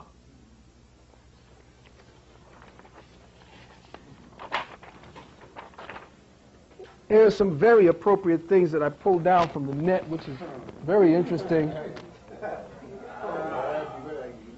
Right? And finally, you saw Arnold pointing in the last flick. I think here's what they have been actually grooming him to actually be in the future. Because did you see at the last one he said who he admired? I think this particular picture is extremely vibrant. I want you to get used to that picture. Because the smiling, friendly, what was the one he played when he took care of children again? Kindergarten Cop. That's who he is. That's who his family is. That's who his legacy is. And get ready now for every neo-Nazi knucklehead in the motherfucking country to stand up. You understand? And start asserting themselves. Because it's getting ready to start. Huh? Oh, yeah. He wants it. All you got to do is put a little mustache on him. But you see the American flag is superimposed on one side, and you see the flags of Nazism. He said one of the things he's going to do is start making the Indians pay taxes. Oh, yeah. Oh, yeah. He said that outright. So you know he wants You see the flags of Nazism. He said one of the things he's going to do is start making the Indians pay taxes. Oh yeah, oh yeah. He said that outright. So you know he wants the reservations to start giving them excuses so they can come in. Ladies and gentlemen, 98.7 KISS FM with Entume, Judge Pickett, Bob Slade. And I got something to say about it.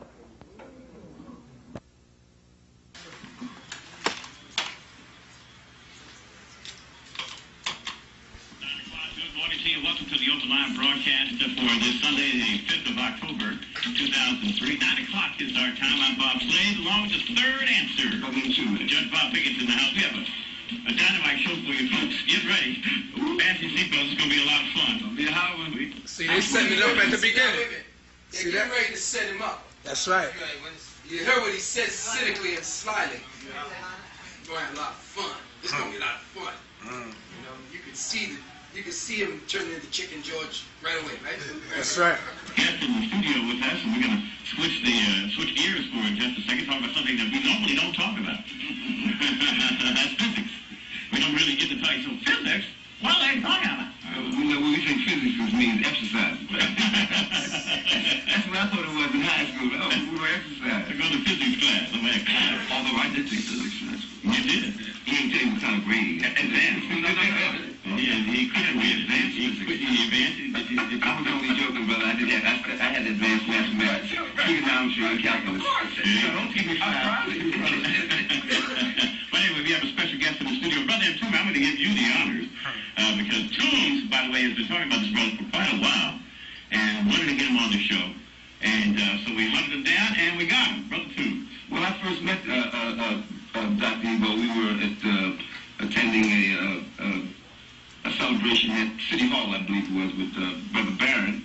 And as he was receiving his declaration, they mentioned that he had been nominated for a Nobel Peace Prize. Now hold that thought now.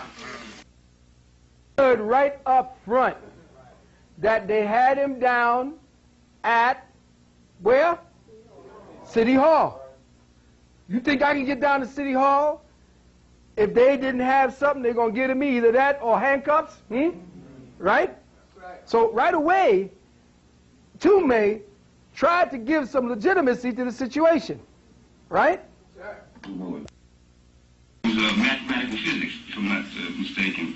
And first of all, that knocked me down as it would any of the average brother and sister, because, you know, other than ball players and actors or, musicians, we don't really hear about that. So I thought it would be very interesting if we brought Brother on, and we mentioned that, I think it was last week on Tuesday, I think it was, wasn't it? That's right. So we finally have Brother here, and, sometimes we have guests, and their resume is so long, it takes too much time to mention all these things. And I think what we'll do is during the course of the conversation, the good doctor can weave some of these in. But I'll just give you the main thing, which is what he's been nominated for. And it's called the theory of everything, or the unified field theory of mathematical physics. Now, he's going to have to explain that to us, because I'm obviously, myself and Pickett are not really able to break that down. That's what he's here for. He's also briefed the United States Senate on the unified field theory. He's a professor, and has received numerous awards and accolades. And like I said, I'm going to get right to it. This is Brother Dr. Ebo. Dr. Gabriel Ebo. Yes, sir. It's nice to be here, Brother Toombs. The world know you and your team here are legends in what you do and everything. And so it's a pleasure to be here. I was nominated last year for a Nobel Prize in mathematical physics for basically completing the work that Professor Albert Einstein, left undone. I want you see what we have to do with the planet? Because they definitely left the spiritual evolution of the planet undone. And every time something happens like that, the masculine principle, through his ability to deal in the abstract realms of metaphysics by nature, Now, this is not to say that the feminine principle can't, but he leads in that because he is hardwired in his basic nature to teach and to learn abstractly. Understand that. In what the woman must do and who she is, that is not how she is hardwired, because if she falls into abstract thinking, the child doesn't get taken care of. The home does not come together. Drifting is not for that. Focus, especially in the woman, is vital to family. If she is out dreaming and going off into dealing with visions, nothing gets done, as we see today. Understand that we as men and women have been effectively neutralized in our nature. So chaos now abounds. But he said something. He effectively finished the theorem not only of Einstein, but of Newton, the gods of physics. We want people to understand the universe in terms of where did the universe come from, what is the universe, and that has been linked. The search for that was linked to motion. So motion is the most fundamental thing about the universe, because as we're all sitting down here, we are moving. Why? Because Mother Earth is rotating about this axis from where we get night and day. And frankly, none of us, nobody can stop that process. So when we talk about God the Almighty, that's part of the deal, because that's beyond us. We're moving. So then in addition, Mother Earth is also rotating around the sun from where we get the seasons. So that says, and that's continuous, it's going on forever. Now if that's not enough, your body is composed of atoms. An atom came from the ancient African who gave a theorem about how the universe originated. Now he just told. The original theory of relativity came from Africa. Correct. No problem. You would think that that would open up the ears of the less initiated. They call it atom. Atom is supposed to be the building block of the universe. Atom is protons and electrons that is in continuous motion around the nucleus.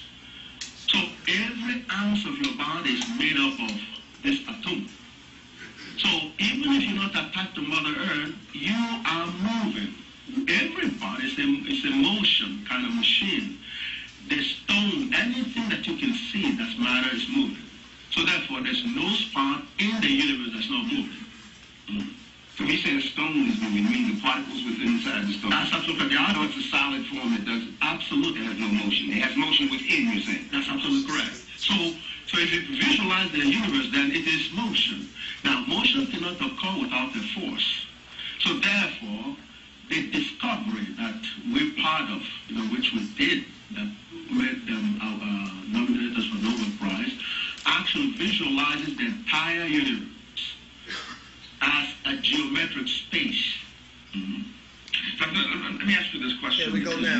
You said it twice already, that you have been nominated for a Nobel Prize in physics, mathematical physics. Yes, sir. From your PR folks, we understand that this is the second nomination? That's correct, sir. Okay. Now, have you received a formal letter from the Nobel Committee indicating that you have been nominated? No, they don't send out such letters. Okay. So how do you know that you have been nominated? Well, we have... do you understand my question? Oh, I definitely do. The process of nomination for Nobel Prize is a very secret kind of... Let me ask you this question. Here we go now. You said it twice already, that you have been nominated for a Nobel Prize in physics, mathematical physics. Yes, sir. From your PR folks, we understand that this is the second nomination. That's correct, sir. Okay. Now, have you received a formal letter from the Nobel Committee indicating that you have been nominated? No, they don't send out such letters. Okay. So how do you know that you have been nominated? Well, we have... do you understand my question? Oh, I definitely do. The process of nomination for a Nobel Prize is a very secret kind of process. Somehow you get to find out if you're nominated. Yeah, but how do you know, because you're putting it out here for the whole world to hear, that you have indeed been nominated? Yes. Right. Well, there were 7, actually they require one person to nominate you to the Nobel Committee. I received 7 letters. Absolutely.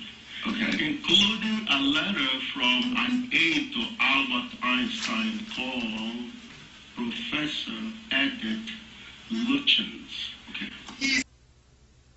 A timeline that he can go and find.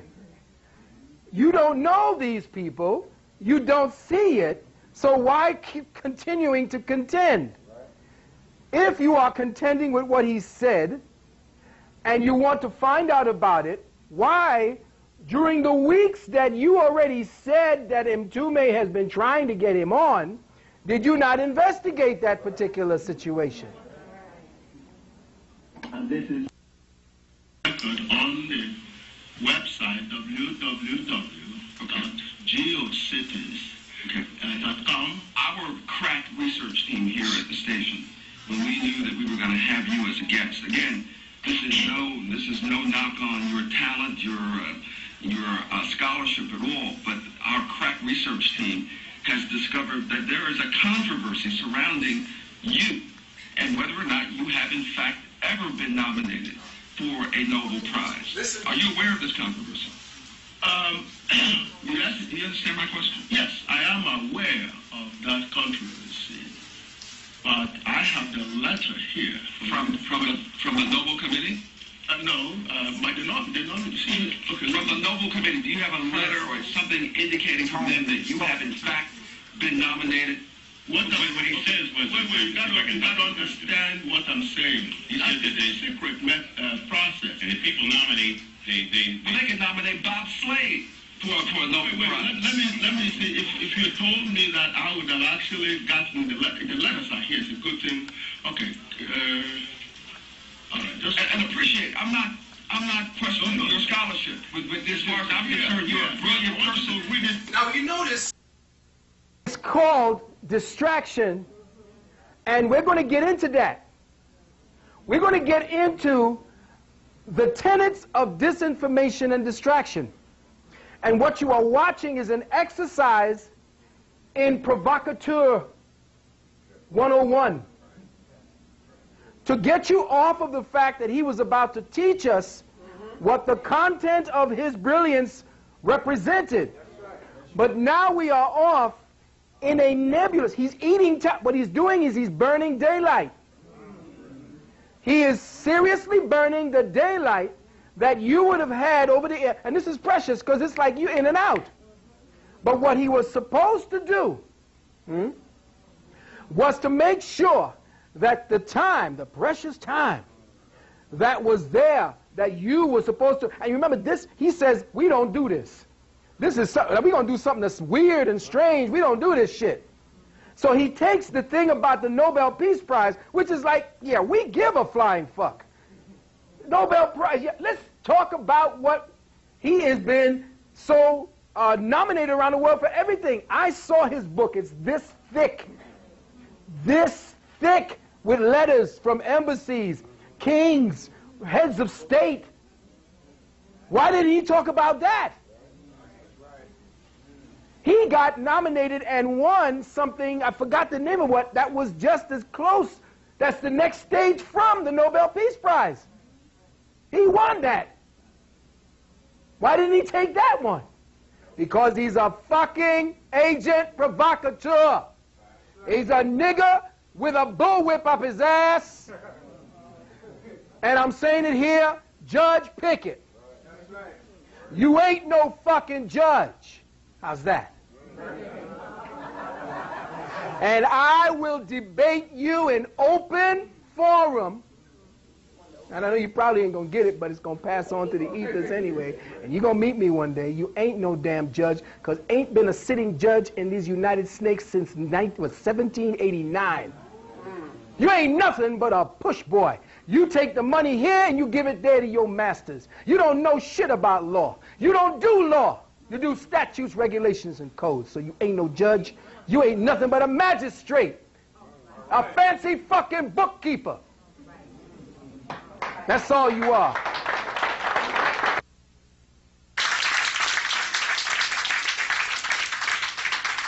How dare you? How dare you? Judge Pickett. Huh? You're not a judge. There's no law in these United States, and you've been stealing money from your people and pretending that you're a judge. I can't stand that bullshit. And in open forum, if you want to deal with the dictates of law and what's really going on in this country and who you really are, get me on your show. Come and do to me what you did to that very gentle brother. And I promise you, Ali Frazier. Ali Norton, you want it?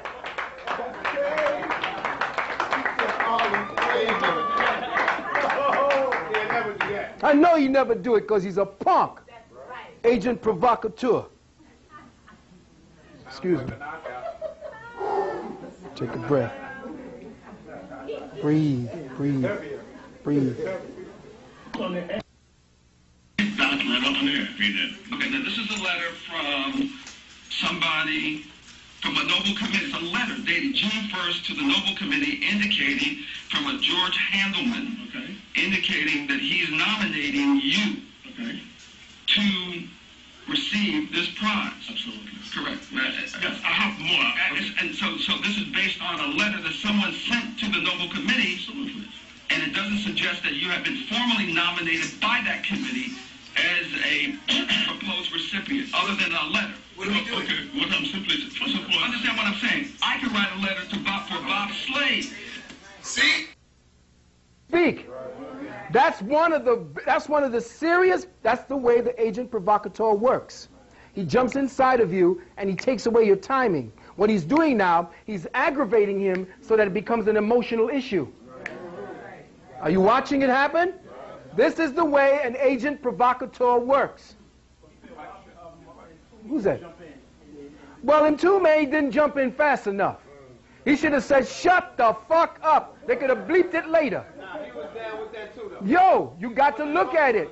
It was all of it. He could have had all that information done. Now, Mtume knows. Mtume's a good brother. I know Mtume from a long time ago. He has a lot of good. The brother's he's real. He's one fighting to get the music back to be music, our music. But, you know, when you sit amongst dogs with fleas, and the brother was very good to me because, you know, me and him, we met up in a circumstance, and he was very, very kind. He was, you know, he was understanding. I could talk to the brother and everything. But, brother, when you lay down with dogs, especially them Bowery dogs, I mean, low-life dogs that Malcolm and Khaled were talking about, you got to come up scratching.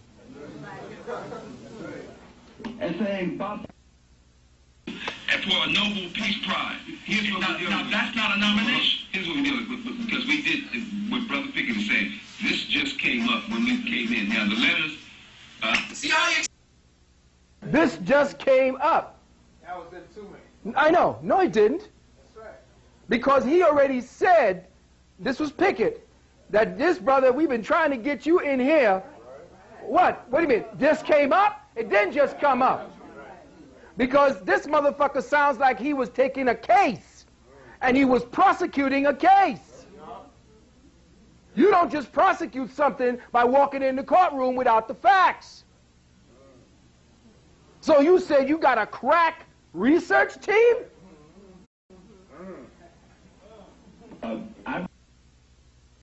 Pickett and myself and Brother Slade read the letters when this was brought to our attention. Yes. Now, there has to be some message or something that we can use to document, because it puts us in a very strange position. And we just found this out this morning, as a matter of fact, when the research team called us.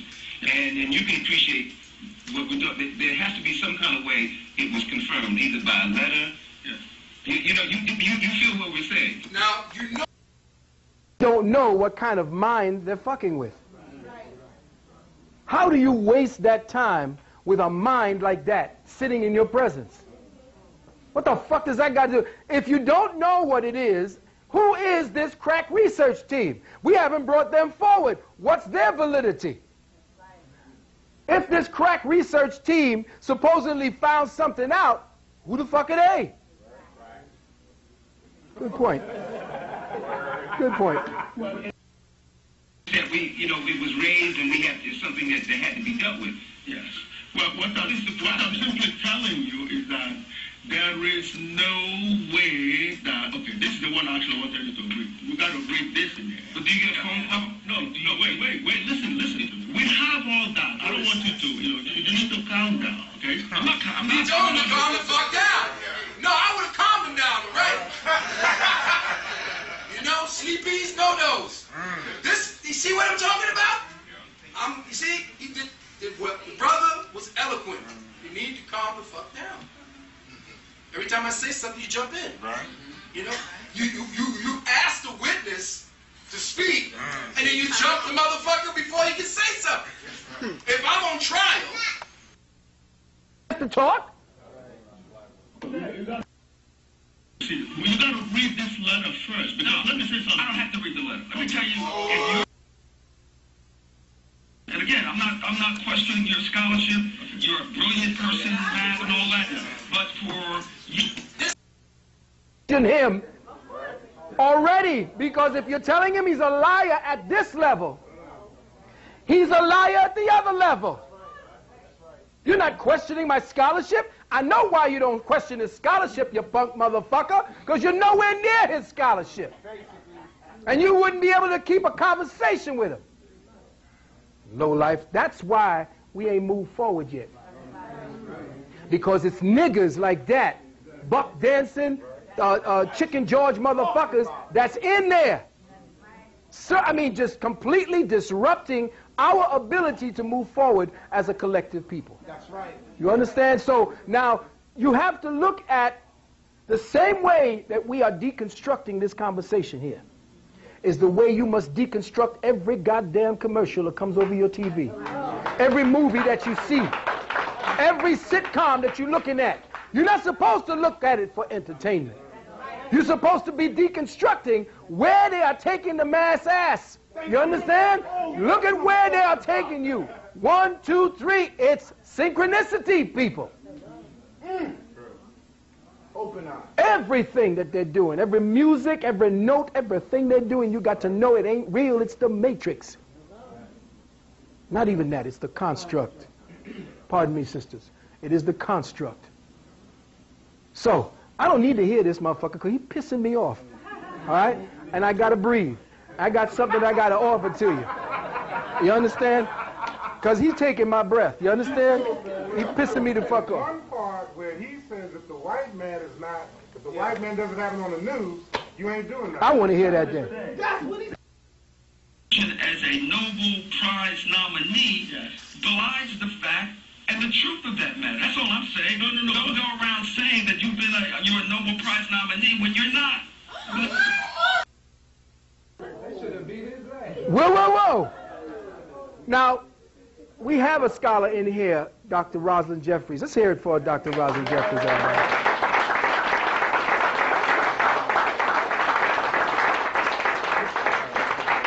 That's my mother. She has this beautiful smile that just melts me, you know. Do you see what's happening in that kind of question, dialogue, scrutiny that's going on, Mother? Absolutely. All you have to do is remember Leonard when he was on... There it is. He was on... Charlie Rose. And many of those other programs. Many. So it is a technique. Yes. And they do use black people to go one goes in before it. Yes. Yes. Thank you very much, Mother. How do you know that you are? Because you have no proof other than letters that Now, you ain't heard nothing from the brother except 3 sentences yet. 10 minutes! I can write a letter, again, I can write a letter to Bob Slade saying, I nominate Bob Slade to receive the Nobel Prize. Can I respond now? Yeah. My man! Well, first of all, if you know the process by which people are nominated, you won't be attacking me the way you're attacking me. I mean, how more eloquent can you say that? You don't know! You don't know! See what ignorance talks? Because when you nominated, there are certain things as a nominee you can't even voice out to the public. Okay?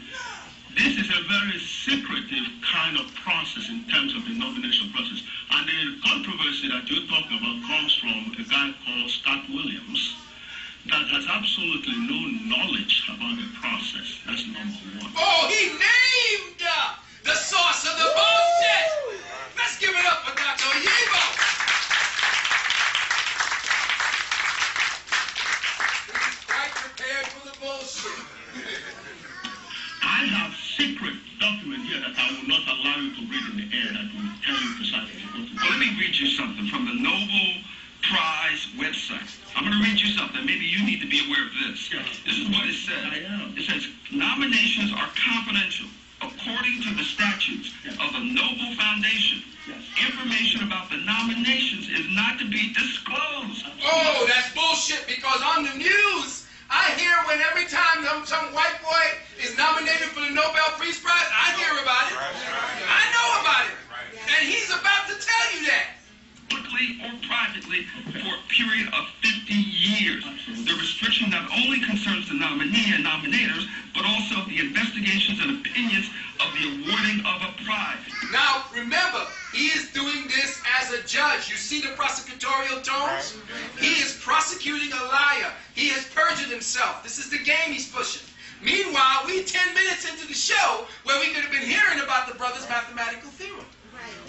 Now that says to me that if this person was nominating you for a Nobel Prize, he had an obligation not to disclose that information to you as well. No, that's not true. People who are nominated, Would you like to read this? what? This is from the site, the website. But I know that. Well, that's what I'm trying to tell you is that let's make it easy. Let's not call yourself a nominee at all. Let's talk about your unified theory because I think that's more interesting. But for you to, we cannot put out to our audience that you are something that you may not be. But how would you tell who is nominated? Well, how do you confirm for us that you have been? See, now look at the way the conversations go. Provocateur once. There are some documents here that I will let you read, but not off the air. Because that jeopardizes my chance of winning. The announcement is going to be soon. When? Tuesday. So I don't want... How about tomorrow? Okay. Tomorrow's good. But, okay, no, we needed to get through that. I don't want to be late there, but Brother Pickett's concern is a concern that was just presented to us this morning. And That's bullshit! Told you, you Shit, Mtume, you're playing with it. you can appreciate that we built this up. There has to be some way, you understand, because our credibility is now left. And in this, like I said, this situation just was presented as you came through. And when How many times they said that and he ain't contested it? They said that 4 times. Because it was the time when they talked about his crack staff. This is the 4th time he talked about it. with the research team when they brought that to us. So there has to be some kind of way that is confirmed, especially since it's been brought in question. But let's not lose, I'm having to agree, Brother Pete. Let's move on to what your discovery was. Let's talk about that. See, now the time has wasted. Right? Now they want to talk when they know he ain't got that much time. Why don't we do this? Why don't we take a commercial break? We went right. Okay? Right to the commercial break, the last thing you remembered was the last word spoken by that bastard, which is, he ain't what he says. Why don't we do this? Why don't we take a commercial break? We went right. Okay? Right to the commercial break, the last thing you remembered was the last word spoken by that bastard, which is, he ain't what he says he is.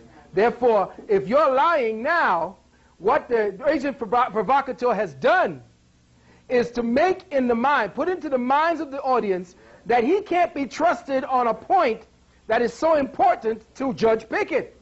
See, Judge Pickett has made you believe that his Nobel Peace Prize is more important than his work. And by doing that, instead of saying that after the brother has made his point, you now make sure that he has been stultified. He doesn't have time. He's going to rush through. It has to be very nebulous. It's probably just nutshelled information that the audience wouldn't get anyway, but he has put that seed into the minds of people who have been programmed to listen to his shit as truth. So immediately it's going to come. He says, this motherfucker ain't there telling me turn it off. And you did your work. We know, but you see, we're dealing with you. This is the Dark Matter think tank, and we see right through your bullshit. We saw you play him. But you see, the man is too eloquent. He is way above you. I know you saw that shit in Star Trek when they were fighting the Romulans, and it was Romulans versus Federations. They were fighting each other, shooting each other, killing each other. And they were on this little planet where these motherfuckers were saying, why the fuck are y'all killing one another? At the end of the flick, they were fighting each other. Then the people who were living on the planet said, stop. And everything stopped. The guns wouldn't work. None of their ships wouldn't work. Nothing would work. And when they showed you who they were, they turned into this ball of light and left. And what did Spock say? Spock said, man, these people are evolved beyond you the way you are evolved beyond the Omega. Right. You single-celled motherfucker, you.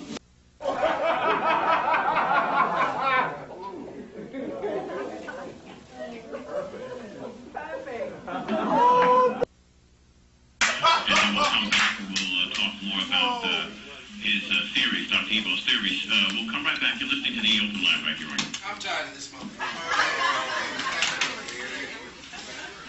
I'm tired of it. Anyway, we're here and we're back, and we're about to take the path of the virtuous man. Everybody all right? Yeah. Okay. Are we all here now? Yeah. Hey, listen, are you all averse to coming in and sitting on the floor with us? Can anybody just want to come in and sit on the floor? You know, it doesn't matter. It's like the gathering of the masters. You sit where your ass fits.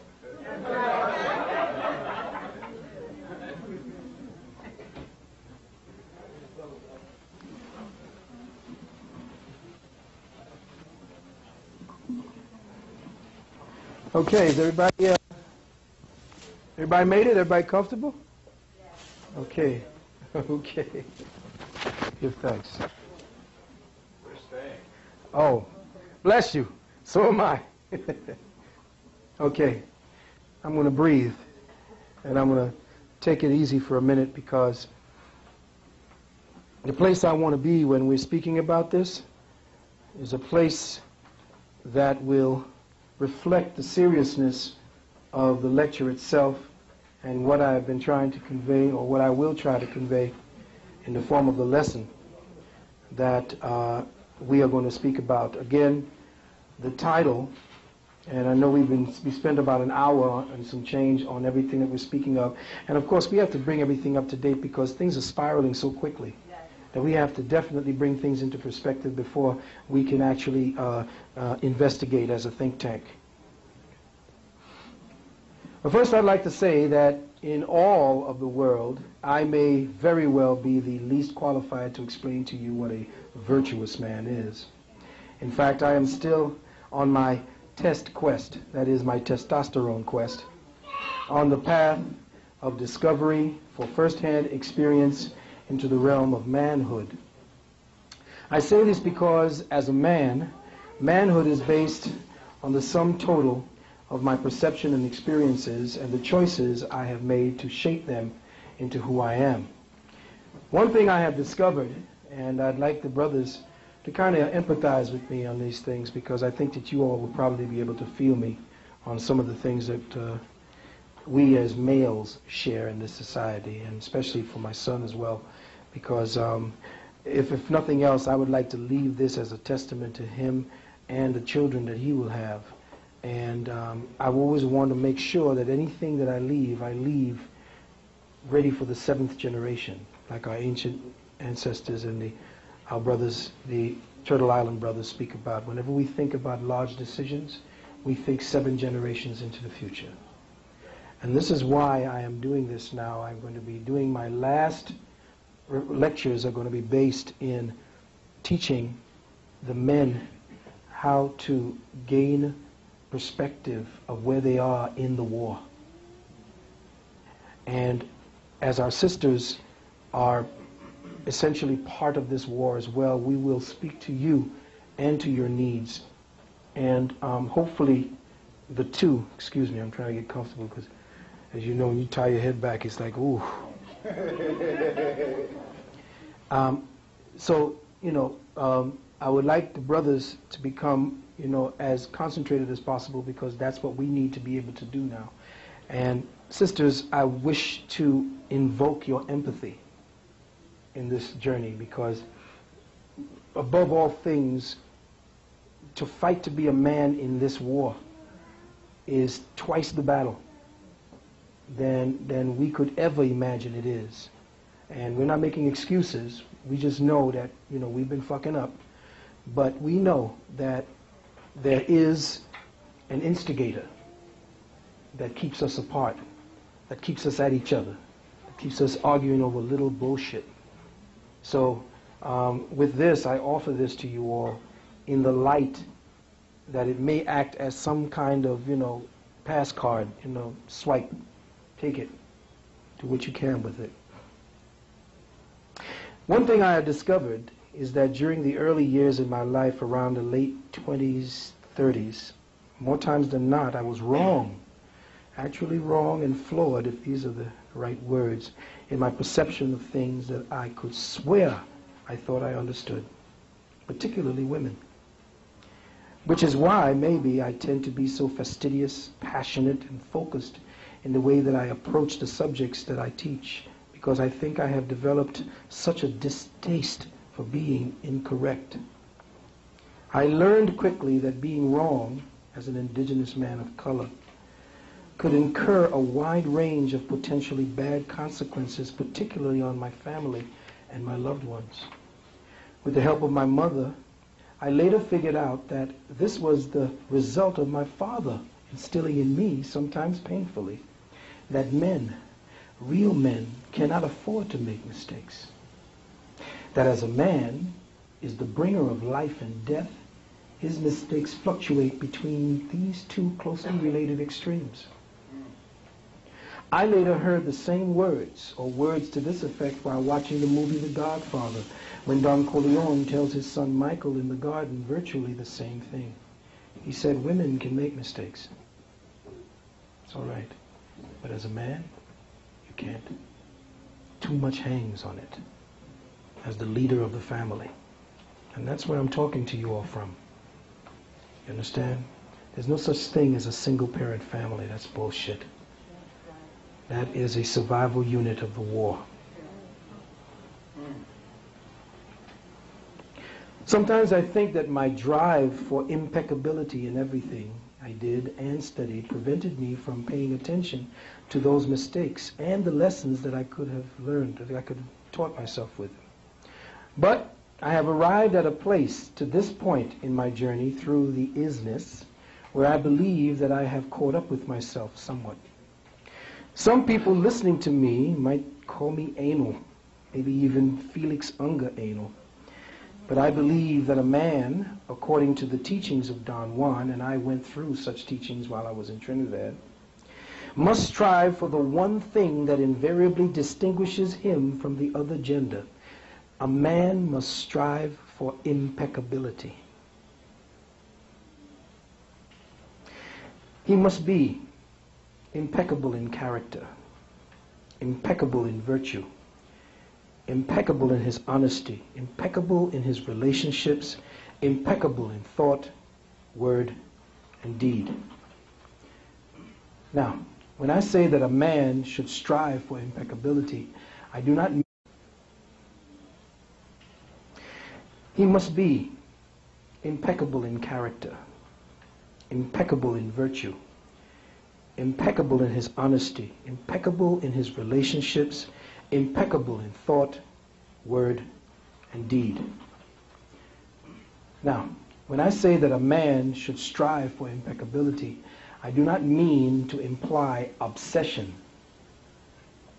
I have come to understand that it is in the recognition and acceptance of our flaws, without judgment of ourselves, that a man gradually strengthens his awareness of himself. He strengthens his thoughts and actions, and thereby enhances his focus to attain impeccability. As men, the recognition and analysis of thought through the detached scrutiny of the inner observer is the barometer of higher awareness, concentration, and focus. Let me say that again to my brothers. The recognition and the analysis of thought through the detached scrutiny of the inner observer is the barometer of higher consciousness, concentration, and focus. Beloved brothers and sisters, the quality of a man's thoughts are directly linked to the qualities of his biochemistry. The quality of a man's thoughts are directly linked to the qualities of his biochemistry. His thoughts, if he is not observant, will fall victim to the dictates of his appetites that would have invaded his chemistries. A man's appetites will dictate his thinking if he lets it, and his thinking will therefore then dictate his actions. Thus, it is through the path that leads to the realm of thought, and at the portal of thought, observing the realms beyond without judgment, that a man attains a genuine perception of his humankind. Now, there are those who claim that we should meditate upon ourselves as sexless balls of light, beyond agenda and beyond space and time. Oh, really?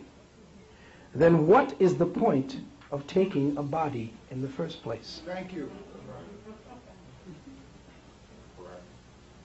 When you are in the spirit body, do you go into meditation to experience what it's like to have a body?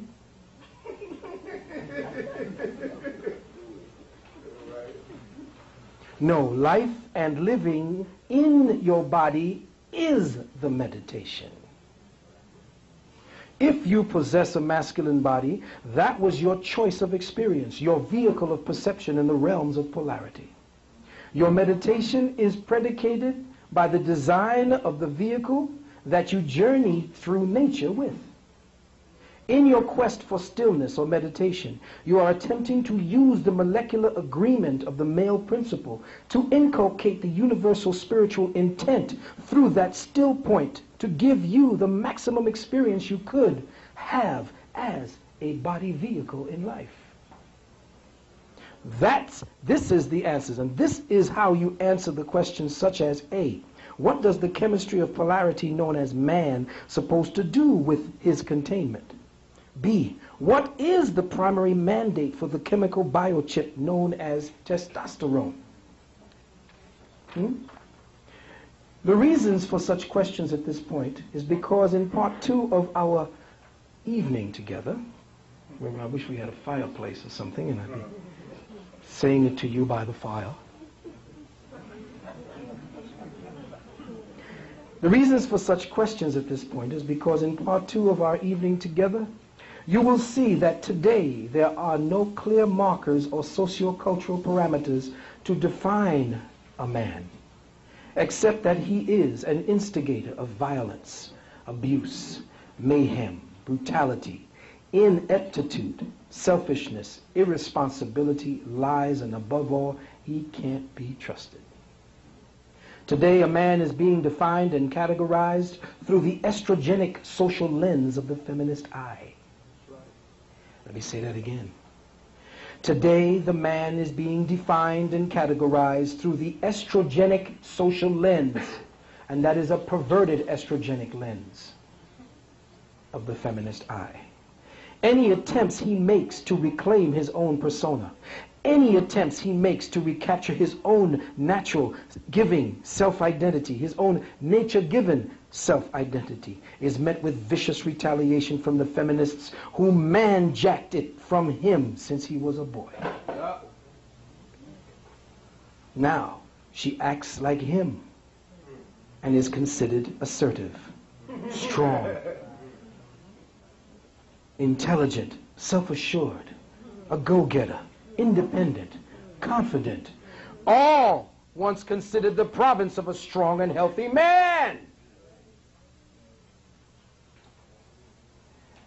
Whenever you hear the description of a woman that she's strong, independent, intelligent, she's a man-jacker.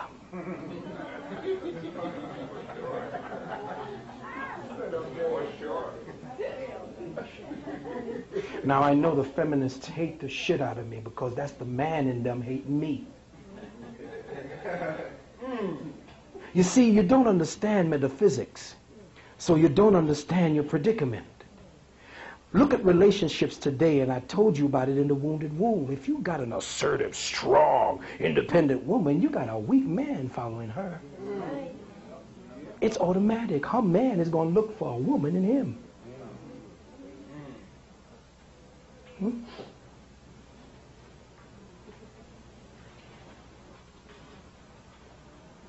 Am I wrong? No, I know you've seen it. Huh? He follows along like he got a collar. In the background. Mm-hmm. She's loud, she's assertive, she's the masculine principle. And he's the game. Yes, he's the game. He is the pet. Now, just see that at a mass social level. Understand that that same kind of feminist energy is what the state has become. And all of us are expected to wear a collar. See, feminists hate me because, see, a lot of brothers don't have the metaphysical argument to shut them up. And why they hate me is because I put this shit on tape for them to find the argument. See? Test it up. Come on, think tank. Overstand. With this in mind, as we quest for overstanding on the first stage of the perceptual journey on the path of the virtuous man, I think we should start with a fundamental but all too loaded question. And let us explore this question. Before we can define manhood, my brothers and sisters, we need to first define what is a man. And here is where I open the floor. Can anyone help me? Good God.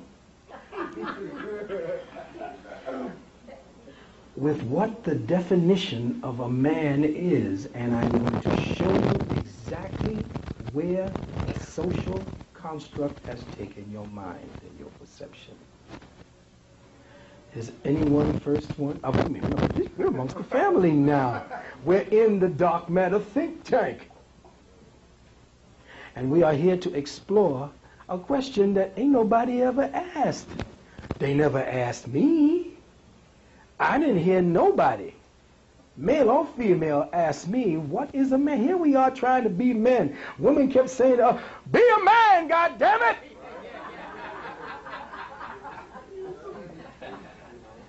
Brother in the back. See, now we went right to it. Okay? The brother says he, representing his own gender, says that he is an initiate. Initiator. Well, that's where the initiate came from. I'll add to that. That initiator of positiveness. Ooh. Okay, well, we're getting all creamy and soft right now. I love it. Yes, he is, or it is, the positive energy. Now, let's just take it away. Now, we're talking think tank. Are we blacks? No. Are we the dark matter scientists that we're supposed to be? Yes or no, brothers? All right, then let's take away. See, you still okay? Okay. Somebody else. Yes, brother, you first. Let's open the door. Go ahead, brother. I would say a man is all those things that we just... All right. Came back around to the wise one. Now, here's what I'm saying to you. Everyone is right and everyone is wrong. I said, okay, what do we do? What is the definition? What are we looking for? What is a man? Okay? First thing, you defined what you thought the man is. Nobody has told me what a man is yet. You say what he does. You say he provides. You say he protects. You say he's a king. These are all job descriptions. Again, I ask the think tank, what is a man? Yes, sir. Me, okay. Self-identity immediately. Part of the atom. Oh, we're getting down to it now. Go ahead. Okay, well, yes. That's now we're getting into yes. Okay, go to the back. Undefinable. Undefinable. Okay. One with a penis. Okay, that gets it close.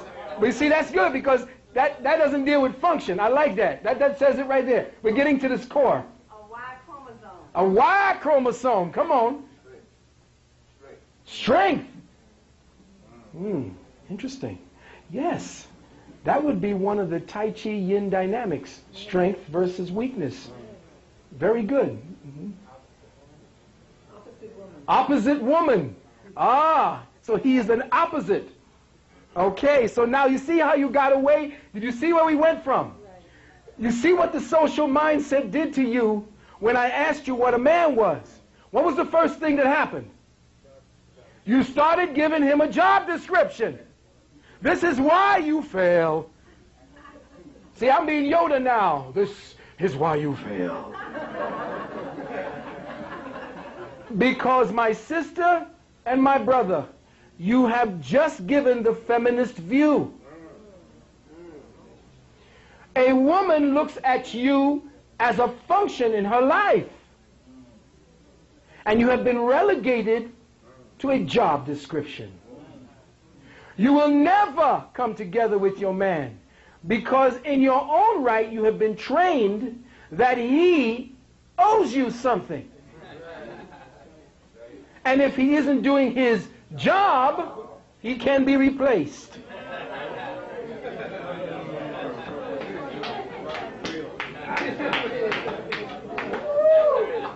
Understand that you have been completely bamboozled. Hoodwinked. Why? Because you have taken on the very dialectic. You have embodied the semantic. Everything in your mind is now going through the rubric of your reactive mind, not your active mind. The social lexicon has saturated you to believe, and you now believe what you have been told. There is no exploration of the man, and that's why this civilization will die. We have done, and we are doing, to the best of their ability, a serious deconstruction of woman, and that's it. And the purveyors of this is now trying to get us to believe that the facts that they're uncovering in their analysis belongs to all of us. So adapt. And the males are saying no. They're saying no subconsciously and in their actions in school when they're boys. I will not conform because this is not correct to me, for me. Understand that you have been living on a description that vacillates according to the one who wrote the script. And my sisters, the problem is that you live the description not realizing that your definition of yourself actually comes from how the man sees you. Now, let me say this. what's going to happen is we're going to completely turn the thing. And this is not going to be about who's better or who's worse, or who's greater or who's lesser. That's bullshit. The societal lexicon and the way they set it up is competition. Your words are based in competition today. It has nothing to do with analysis. Your thoughts have been colonized. And your thinking now is regimented by a governor. And that governor now has taken up root, and he and she is dictating to your thoughts. Your thoughts now constantly go back to the program that was set right there for them. Man, provider, job, policeman, he provides for me, protects me. He's a doer. The being of man has not yet been explored. And the reason why I say what I say to the sisters is that as the sun, as the direct representative of the sun, you don't see the light of your day until he shines. Now I know that's like, what? How dare you? I'm equal. I'm independent. I can do everything he can do. What does that? That's doing! The problem is that we've been investigating our doer side without investigating the being in the isness. Stop the doing and what you get is the isness, and then being hits you in the face. Pow!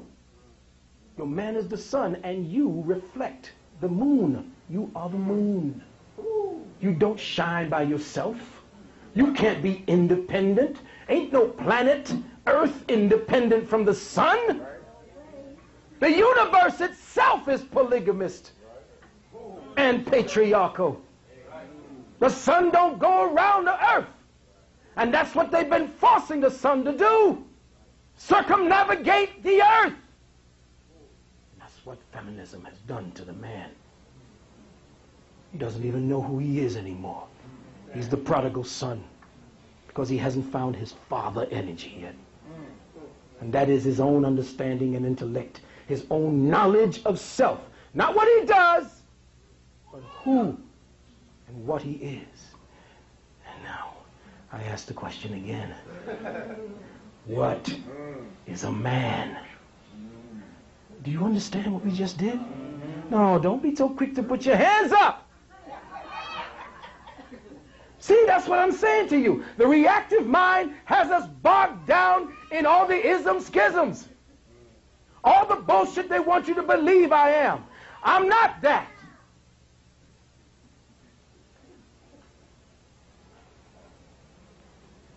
I'll tell you what I am.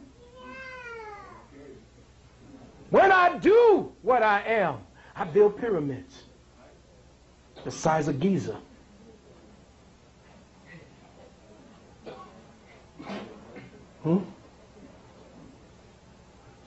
When I do what I am, I plot the distance between the sun and the earth. When I do what I am, I go into thinking mode and I solve the problems that you have, if I'm allowed to. Who I am is fathomless. I can't be described as the brother said. I can only be experienced. And the only way I can be experienced is if you respect who I am. I am the creator.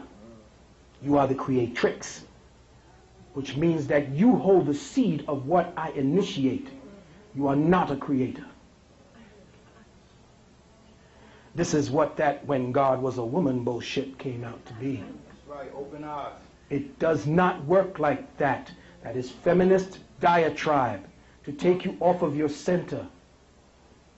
And I defy any scientist or sociologist or any metaphysician, any new age bastard out there that's going to try me.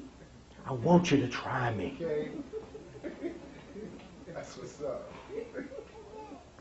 The whole equation is wrong. The whole new age system, the whole new age, the CIA and the NSA, to get you to get away from your gender orientation. When you get away from your gender orientation, my beloved brothers, you get away from problem solving. That's what you are. You are a problem solver. That's why the woman is so pissed off with you now, because you ain't solved the present problem. Problem solving. That's what you are. You are a problem solver. That's why the woman is so pissed off with you now, because you ain't solved the present problem. When you can solve the problem of our condition, she will come back to you. Because right now, her nature is to cleave to her provider and her protector. And the feminists turn that into the state.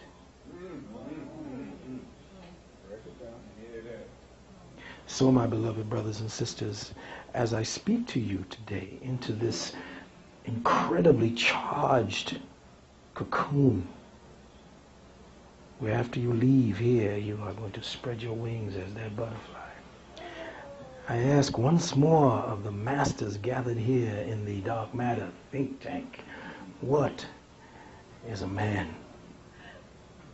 A state of being. Oh, hold on.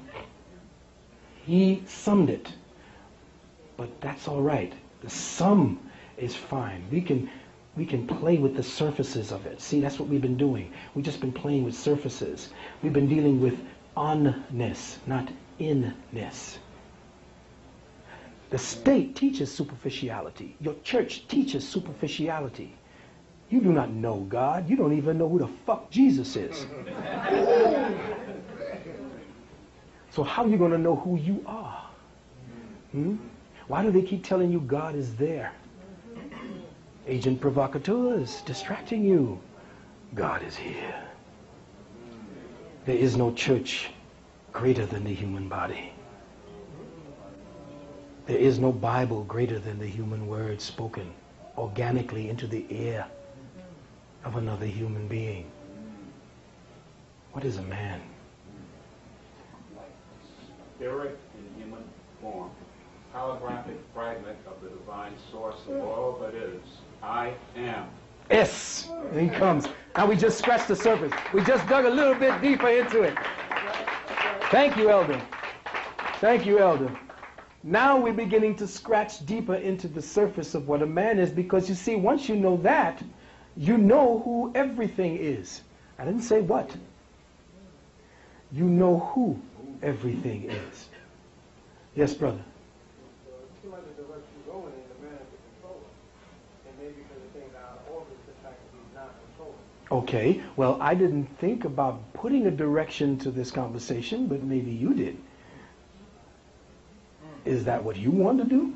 I personally think that's what's wrong with the black men. I feel like punk, and that's the last hip-hop. Okay, well, no doubt. If hip-hop got it raw, and we appreciate that, and that's why I'm there to support hip-hop. But I want you to understand that we are in a space of discovery. We don't want definitions. We want you to exercise the verbiage that an open mind has access to. And not just what you brought to the think tank, but what you will uncover within. So, everyone, drop everything you thought you knew, because you can't learn with a full cup. If you come here thinking that you already know what everything is about, this path of the virtuous man, when I was teaching it to just 2 and 3 brothers, and when I gave it to my son, this was no bullshit. This is not about what you have been conditioned to believe in your defensive posture against the beast that you're fighting. This is about unraveling the core that sits awaiting your discovery. Yes, the first brother before you, and yes, brother. I think we are as men, the detachment from the physical, meaning as our ancestors go through hieroglyphics, that is the third dimension perception. And the stated job explanation before that is perception. As soon as the woman feels we don't fulfill to that, she wants to, leave us for something else. What we are is the detachment, and the nettle merely a blueprint to get back to that detachment. Beautiful, beautiful. Oh, let's give it up for the young brothers here.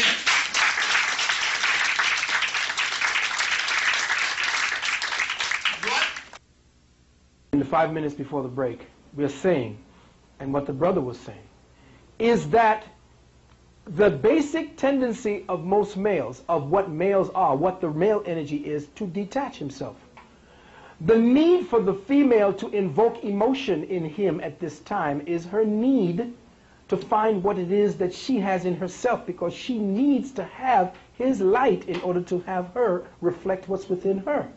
So what he is saying is we are not allowed the place to go into that space of detached awareness so that we can solve the problems of the civilization. We are constantly being distracted instead of becoming detached. So our distraction is causing us to become overblown in our left brain to figure out the next rent, the next this, and the next that, when the whole planet is moving at light speed to a place where this body that you are looking at me, listening at me, and experiencing this black think tank is not necessary and not relevant to the next time. Why are you holding on? What is a man? Impeccable question and answer. Ah, here we go. Man is the impeccable question as he evolves in the impeccable answer. And with each answer, another question is invoked by his actions within impeccability. Can man become detached enough from what he does and what he has programmed to be to come into the knowing of who he is in the stillness of being, in the isness of being? Man is a composite of the universe. Man is the protector, the molder, I'm just giving this out there, and the instigator of intent. Without intent, there is no exercise of will. The will of the people has died. No one has asked why. Because the containment for will, the active principle and dynamic of intent, has been feminized. You don't want to solve shit. You don't want to do nothing. And the welfare state turns you that way. Thinking is dangerous. Thinking becomes a problem. Most of your best thinkers were your criminals, because they at least were using their minds and brains to do something with it. But niggas in politics, niggas on the pulpit, those are the most useless of God's gray matter thinkers on the planet. They do nothing to forward the spiritual intent of the cosmos. With that, I'm going to take a moment for you to saturate with that, to marinate with it, and we'll be back. Got the flyer, I believe is here, the flyer for the vaccination deferment information, and for the life path. The number to contact, or the numbers to contact, are as follows: 718-264-9497, and the other one is area code 914-592-2221. That's the Heal by Touch. 914. Yeah, 592-2221. That's Heal by Touch. That's Nalani Sotnati Ra's organization. She's a natural. 264-9497. Now I know that everybody's getting back into school and all of that, so if you know of anyone who wants to have a consultation for a vaccination package, tell them to give me a call. That's a mosquito. He's been here a long time. Oh, he call. That's a mosquito. He's been here a long time. Oh, he been around. It might be a he. That's why he ain't bit nobody yet. No, only the she bites. So if he ain't bit you yet, then it's a he. All right. Thank you very much for coming back. And the place where we left off was, I believe, a very wonderful place. Thank you very much for participating in that a pet exercise of mine, where I kind of set you guys up and for the lesson plan. But I think that you all are marvelous in the way. Hello? I'm out. I think that you all were marvelous in the way that your attention, which is one of the more important, one of the most important attributes of mind, is the ability to pay attention. Remember how we emphasized how paying attention is actually you sacrificing that part of your own conscious light in order to gather more light. So when you pay attention, you pay the highest price. Okay? And that's what we are doing here today. And thank you very much for paying attention. I want to, after we've discussed, or at least began the first stages of discussing the question, what is a man? Again, that is an impeccable question which the universe automatically begins to try to conform to give the impeccable answer, as the brother was speaking about. So in our quest for impeccability in our definitions of the world, we must first not answer what we think, because our thoughts are colonized. So immediately you're going to answer what you've been conditioned to think. When we begin to analyze such profound questions, such impeccable questions as what is a man or what is a woman, you cannot answer on the reactive mind, because then you are answering from a very shallow end of the pool. When someone asks you profound questions, that is the time to not reflect on what it is that you think you know, but to become still. That's the trap. That's the trap. Thought never wants to die. So every thought that you have thought about, that you have cataloged in your mind, every thought that you have brought to you for comfort, every thought that you've come to you to agitate you, to give you pleasure, the more you put your focus of attention on it, the greater its lifespan, and the stronger it has an influence over you. So the more you think about something, the greater strength it has. So immediately when you asked a powerful question, boom, you go to that strength. That thought immediately wants to manifest itself, because you are the thought and the thought is you. But thought is a thing, and it becomes a living principle. It does not want to die. So here I am before you today, actually speaking to the wall, brick by brick, of thoughts that you've erected to form your perception. So what I am, now when I speak to that wall, I'm just going to get back the reflection of what those bricks were harmoniously set in place to make you feel comfortable.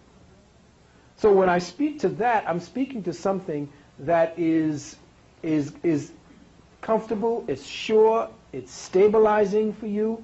The thought feels comfortable when it answers and verifies itself. No. The most uncomfortable thing in our search for truth, actually the reality that is in truth, is when you still the thoughts that you have become comfortable with. When you no longer give them the ability to answer for you. Because you are not the one that's answering. The observer takes a back seat to thought. And thought begins to react in order to protect the observer.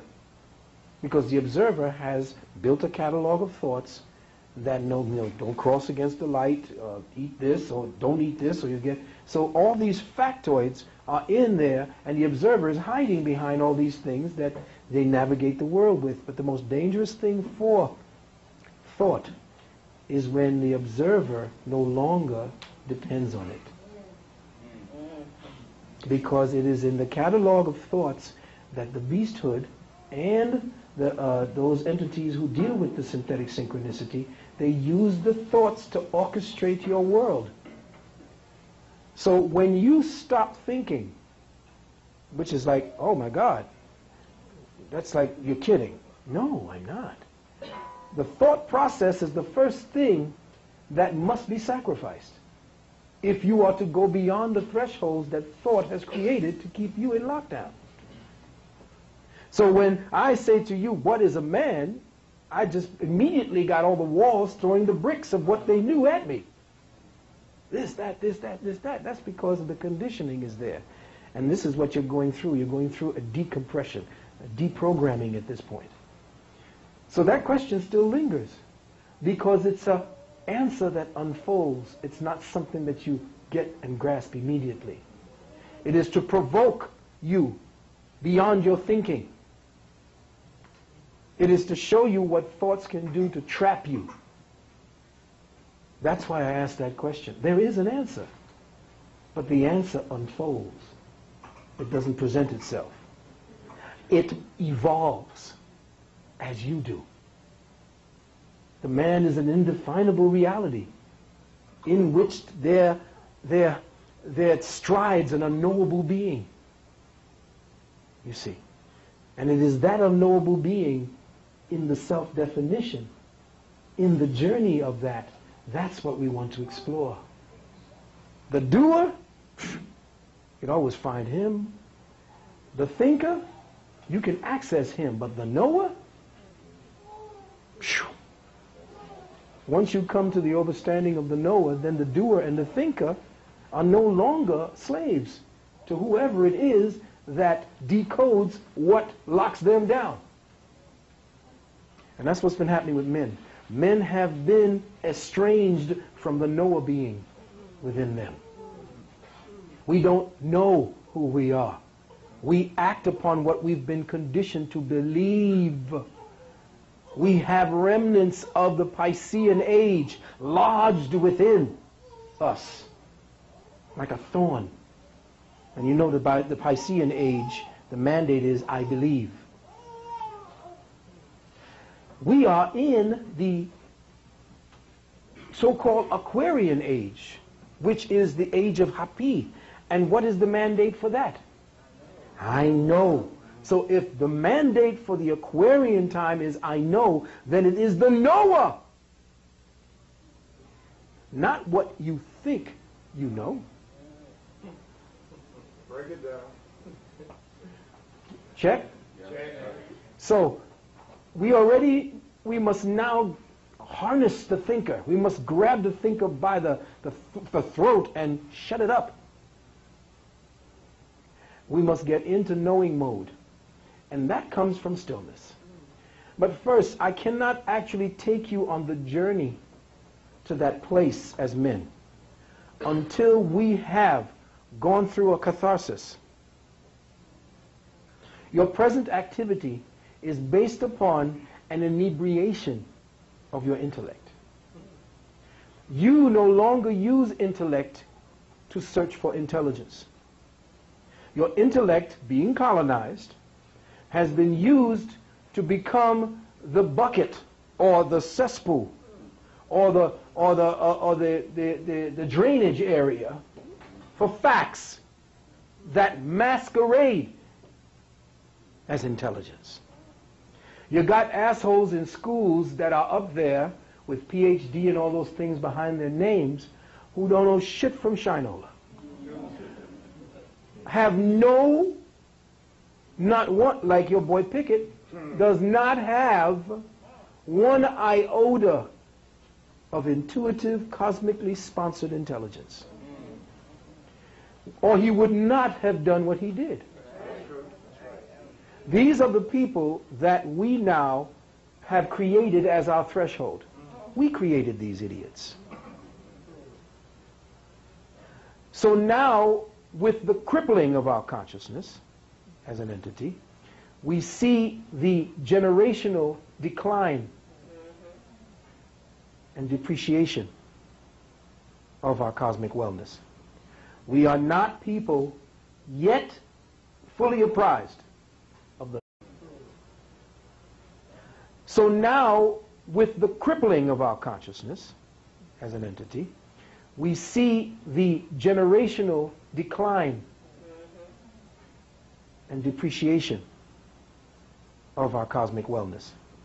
We are not people yet fully apprised of the level of, I guess, what's the word? Damage. Generational damage. Good. That we have suffered. But what I'm going to do now for us is I'm going to take us into a kind of a dark matter retrospective. In this dark matter retrospective, we are constantly given the pain of others, the pain of Jews. We're given the pain of the Armenians, and every time our pain is given, everybody says, bullshit. That's the past. Leave it alone, get over it, nobody, you know, you're here now, America has given you all the benefits of her.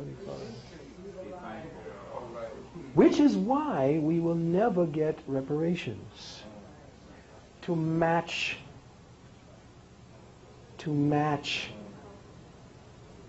the level of our experience. What price our experience? Yes, there is no price. How do you even think to fix a price? Just hand over the country. Thank you.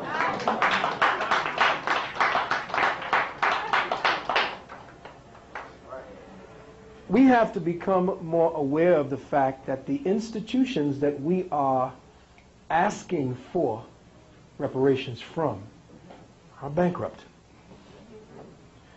There is no thing that belongs to any government here in the United States. There's nothing that belongs to us or them.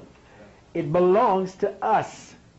It is in trust right now, and there's someone who is in the trust, who's running the trust, that's keeping us down, and that is the Queen of England through the Pope and the Vatican.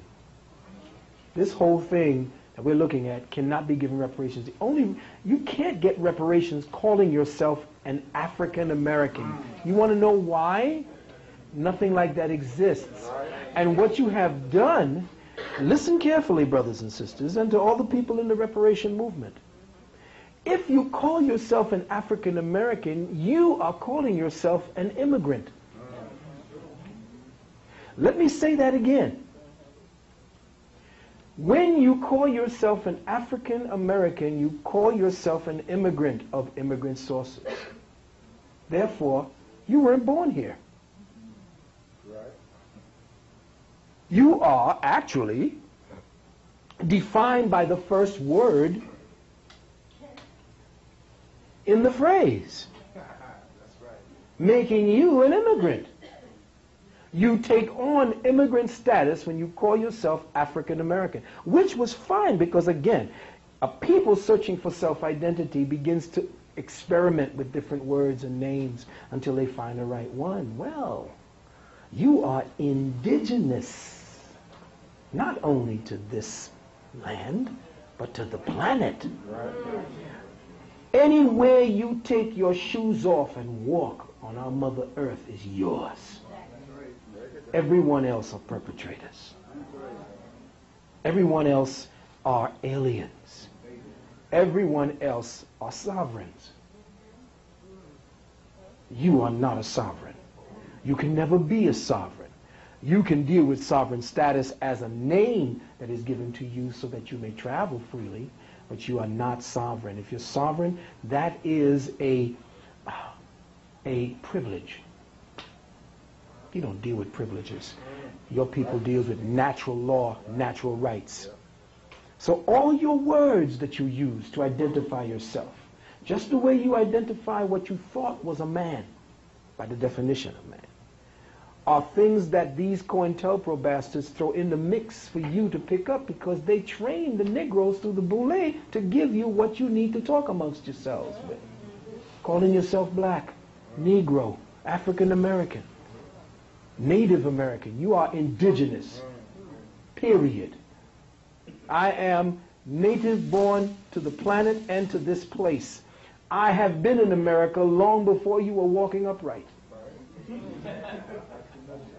The continental drift, I will find my history or my story back before the continents divided. Amexem, America, Mericua, land of the great winds, Turtle Island, all of that, Africa, you could fit them right together with South America. It was all one, Pangaea, Atlantis, whatever you want to call it. And we walked this earth barefooted. We were the scientists of the planet. We were everything of the planet, and it was taken from us. We gave it up. We degenerated, essentially. So I'm saying that in this retrospective, we have to examine and go through a kind of a catharsis as to who we were and who we are. But we can't dwell on who we were, because who we were is who we are. And the problem is we are caught in time, and we were timeless beings. So to get caught up with, yeah, we were slaves and we're this, there you go, feeding the reality. Now we got us as kings, yes, because the hip-hop brothers are saying kings, queens, yes, boom. Hey, but they're down with bitches and niggas and all that, hoes. We are beyond time. It is good to speak of our great times and to know about great times and to talk about our pain. But who we were then is who we are now. We don't have to attain it. It is already us. All we have to do is stop what we're doing. And everything comes rushing like it's been following us. You ever start the car and you have something trailing? It's good. By momentum alone, it'll smack us right in the back of our heads. It's physics. So what I'm going to do is I'm going to put you through a visual retrospective of the masculine principle.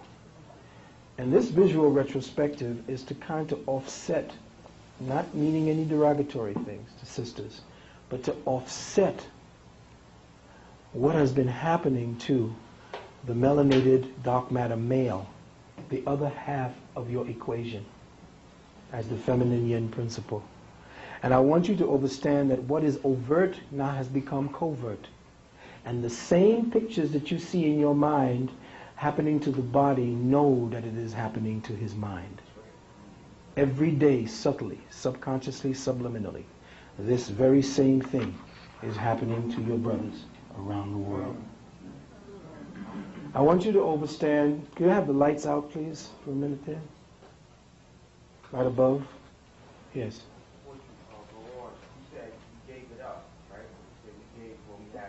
Well, we didn't give it up more than we lost it because we lost ourselves. Okay, that's what I want to ask. Yeah. Why would you give it up? Okay, yeah, that's a cosmic question. Yeah, the light above. Yeah, the cosmic questions. I don't remember the name of this brother. Sarnetta, I want to let you know, gave me these pictures. And they have been extremely profound pictures, because what they do is they go back into the archives, my consciousness records of myself and my family, and what it has done to me and my ancestors to cripple me and my ancestors, because the same things were happening in the West Indies that were happening here on this island. It was happening all over the world, in England, every place else. Lynching and the killing of the black male was, I believe, the beginning of the ascendancy of the matriarchal world. And I'm very, very, I always look at the metaphysics of a thing. And I first and foremost, which I'm probably going to repeat here, to tell you that Africa, that which is called Africa, was never matriarchal.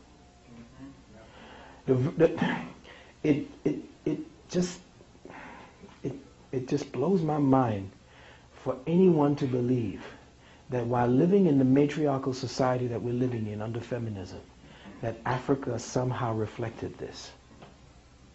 No way. You cannot begin any universe, any solar system without a sun.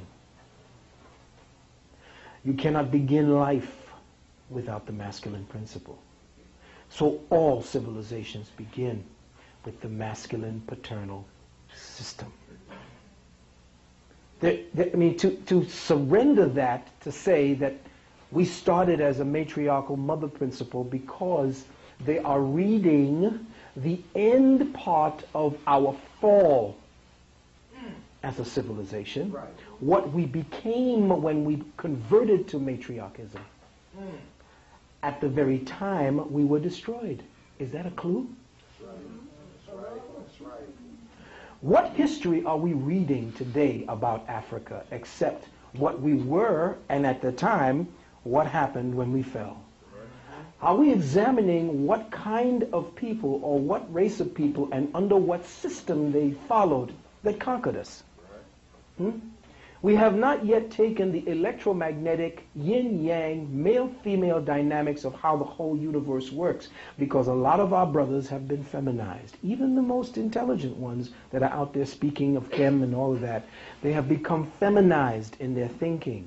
And they think that the worship of the female principle is what all of us did in Africa. No. That's not necessary to understand. It's not necessarily what it is that was being taught by the information that our ancestors left. The feminine principle does not become enhanced without the masculine principle. It's stupid to even think of that. The fact that women were part of the king-making process, that's natural. But to say that she ruled, no. To say that man worshipped woman as God, no. Something happened if man is worshiping something other than himself as God. And something happens to woman when she worships something other than herself as God. We are not reading the information correctly.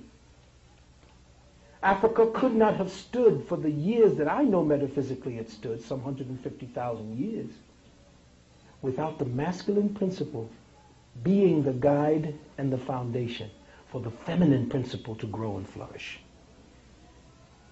To erase the masculine principle as some form of secondary act of nature, that's suicide, brothers. And I'm saying to all you teachers out there who are pushing the female in front of you, that's the same shit white people did when they take women and put them through the doors first. That's an exercise subconsciously and psychosomatically when they would be pushing them women and children overboard when the ships were going down so the sharks would eat them first. How could you put your woman through fucking doors in a place you have not been in to check to see whether she's in danger? That's the white man. That's right. Teach. How could you put your woman through fucking doors in a place you have not been in to check to see whether she's in danger? That's the white man. That's right. Teach. Your woman is behind you in places when you don't know what's going on. That's when your male instinct comes out for danger. Women can sense danger only after the man has left her presence. After that, in her own innate nature, she defers it to the man. In Vietnam, brothers were telling me that they would put the brothers in point when they go in country. Because the brothers had the 6th, 7th, and 8th sense to know when somebody was out there. You have diminished the black man or the male principle in your life, sisters, and that's why you suffer. We have diminished ourselves because we refuse to search for ourselves anymore. Well, this has been what has happened to us as males, because psycho-spiritually, I'm not talking about the physical pain. We got to stop with the physical pain. This is temporary shit. It's not about the body. It's about the spirit. What has happened to us as a concentric consciousness of dark matter that we come to suffer like this? What is a man?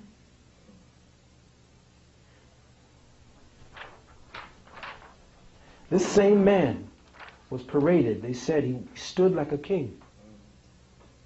Didn't say a word. Showed no emotions. They said about it when they articulated it, his statues.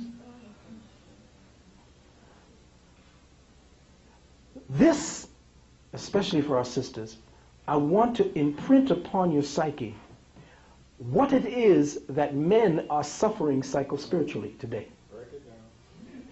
The physicality of our pain, suffering, our castrations, our mutilations and everything has become an internal process at this time. We've constantly, no doubt, we've studied the feminine psyche because you went through the same shit, but we have overstudied it.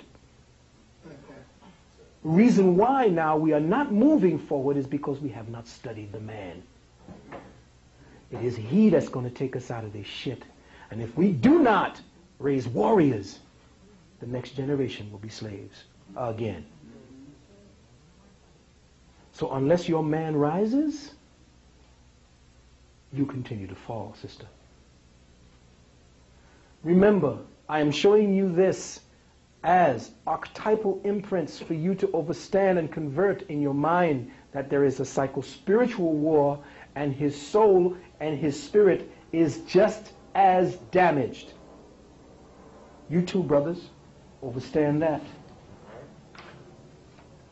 And this is something where we come to terms with it, because as brothers, there are no tears.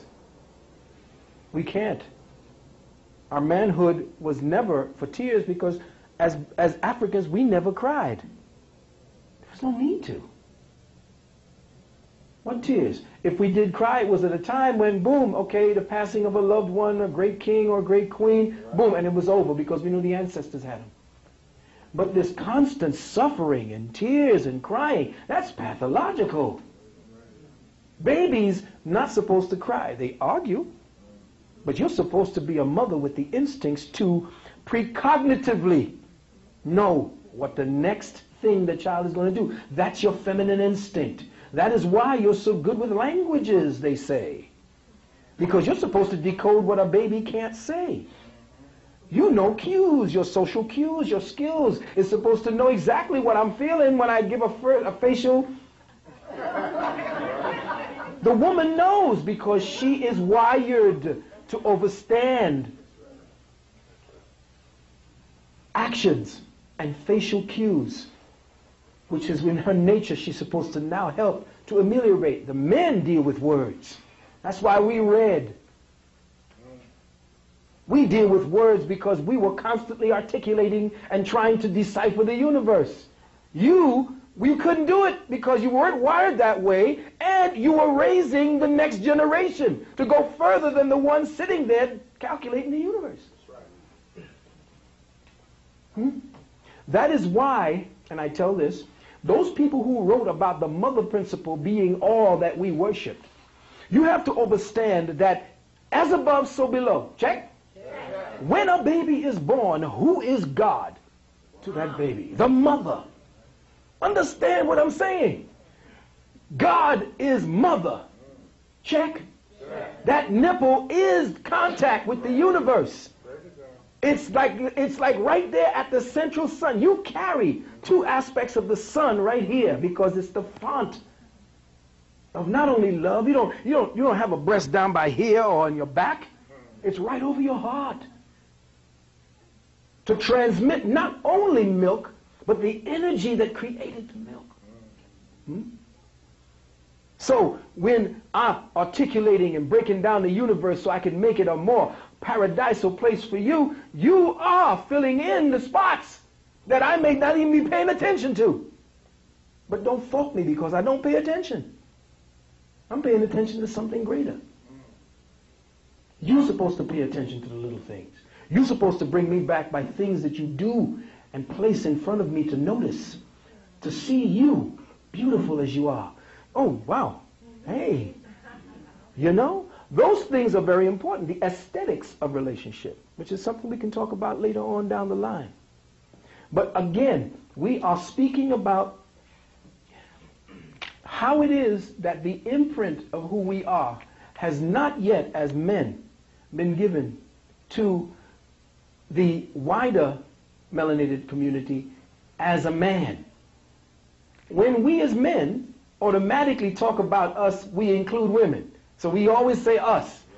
So because we are provider protectors, we would never leave you out of anything. We'll say, we're going forward to freedom, men. Forward to the people, power to the people. We ain't saying power to men. Up men. Yes, men. How do we as Africans ever say it without our women? That's stupid. How is it then, sister, you can say that shit in reverse? I am woman, hear me roar. What is that dumb shit? And that is a discontented white woman with a lot of money and nothing to do. And again, this is not excusing all the things that we have done as men in our own pathological states. This is to just tell you as it is from our side. This same brother Luther brother, this is what he looked like after a while. So, burned alive. Understanding that the suffering that we're dealing with, the fact that who we were as warrior men, as men who wanted to express ourselves as those who created civilizations that broke down the dark matter consciousness into what they talk about Newtonian and Einsteinian laws and all that shit. That shit is kindergarten shit compared to what we did. This is what we became afterwards. What happened? What happened? As we move forward, we begin to see that right down here, it looked like it's right down the block that this happened. We see this brother. How do you leave a brother like that hanging from a tree? What kind of mindset? Who are these people that we chose as our executioners? What part of us became cancerous enough to express itself as this? What was the price that we agreed to pay to keep this world stabilized? How and where were we when we signed the contract to become the scapegoats of the planet? Because you do this when you really hate yourself.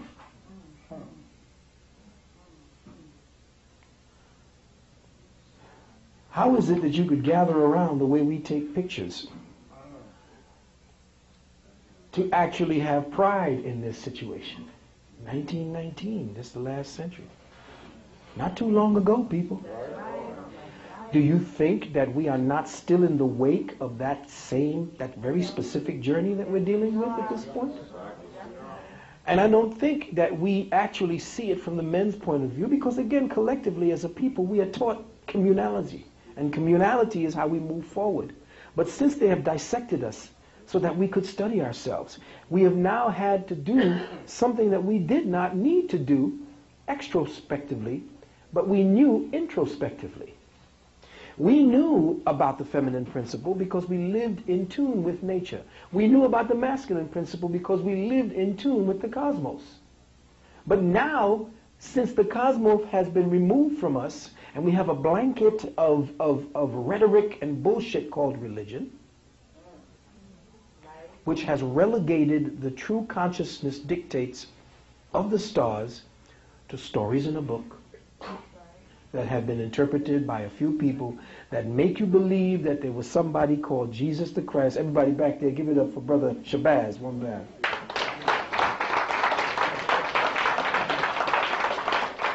Brothers who make you believe, as it stands right now, those who make you believe that Jesus walked the earth. And we so haphazardly mention it as if it's a second nature matter of fact. Yeah, he walked the earth. But, yeah, I saw the nigga, he down on 123rd Street. We talk to ourselves about Jesus as if the motherfucker really existed. The conditioning we have steeped into to call some white man's God our God. To have embraced your oppressor through his God. To call it haphazardly. To go to church and call on the apostles. talk about the wondrous works. I mean, it's the height of pimpology. Psychological pimpology. Every time you mention the word Jesus, your subconscious that went through the shit that with the master that gave you that name to worship, you fall back. You stay still. Any black man or black woman, any Melanite who takes Jesus as their God, accept Jesus as your Savior, you ain't got to do shit for yourself again. That's the ultimate welfare check.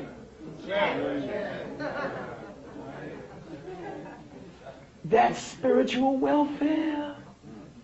The motherfucker's put. He's promoting spiritual welfare. Accept this card, and you ain't got to work. You may have to do a few little things like sweep the street, but you ain't got to really work. You can see Jesus just tithe and say the name, and it's bullshit. They took the real church out of you. Gave you a white boy first, and then now you say, well, I'm going to dress him up as black.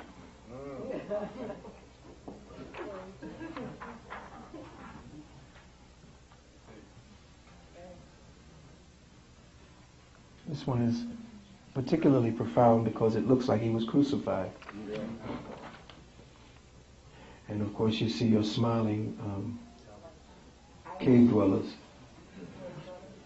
He was shot over 1,000 times. Yeah, no doubt. 1,000 rounds. Yeah, no doubt. This is just psycho-spiritual inference. This brother was hanging there so long that his eye began to stink. The guy's holding his nose, and it wasn't just one at a time. This was done in picnic settings. That's what the picnic situation is. It's called pick a nigger. Pick a nigger and kill him. Murder. And they call us murderers.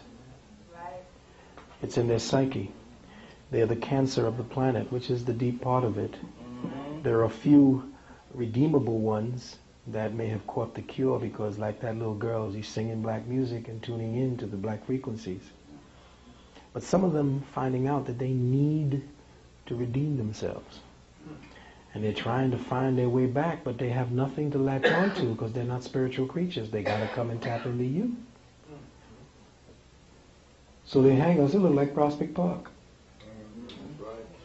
No doubt there probably was some stuff going on in Prospect Park too. And right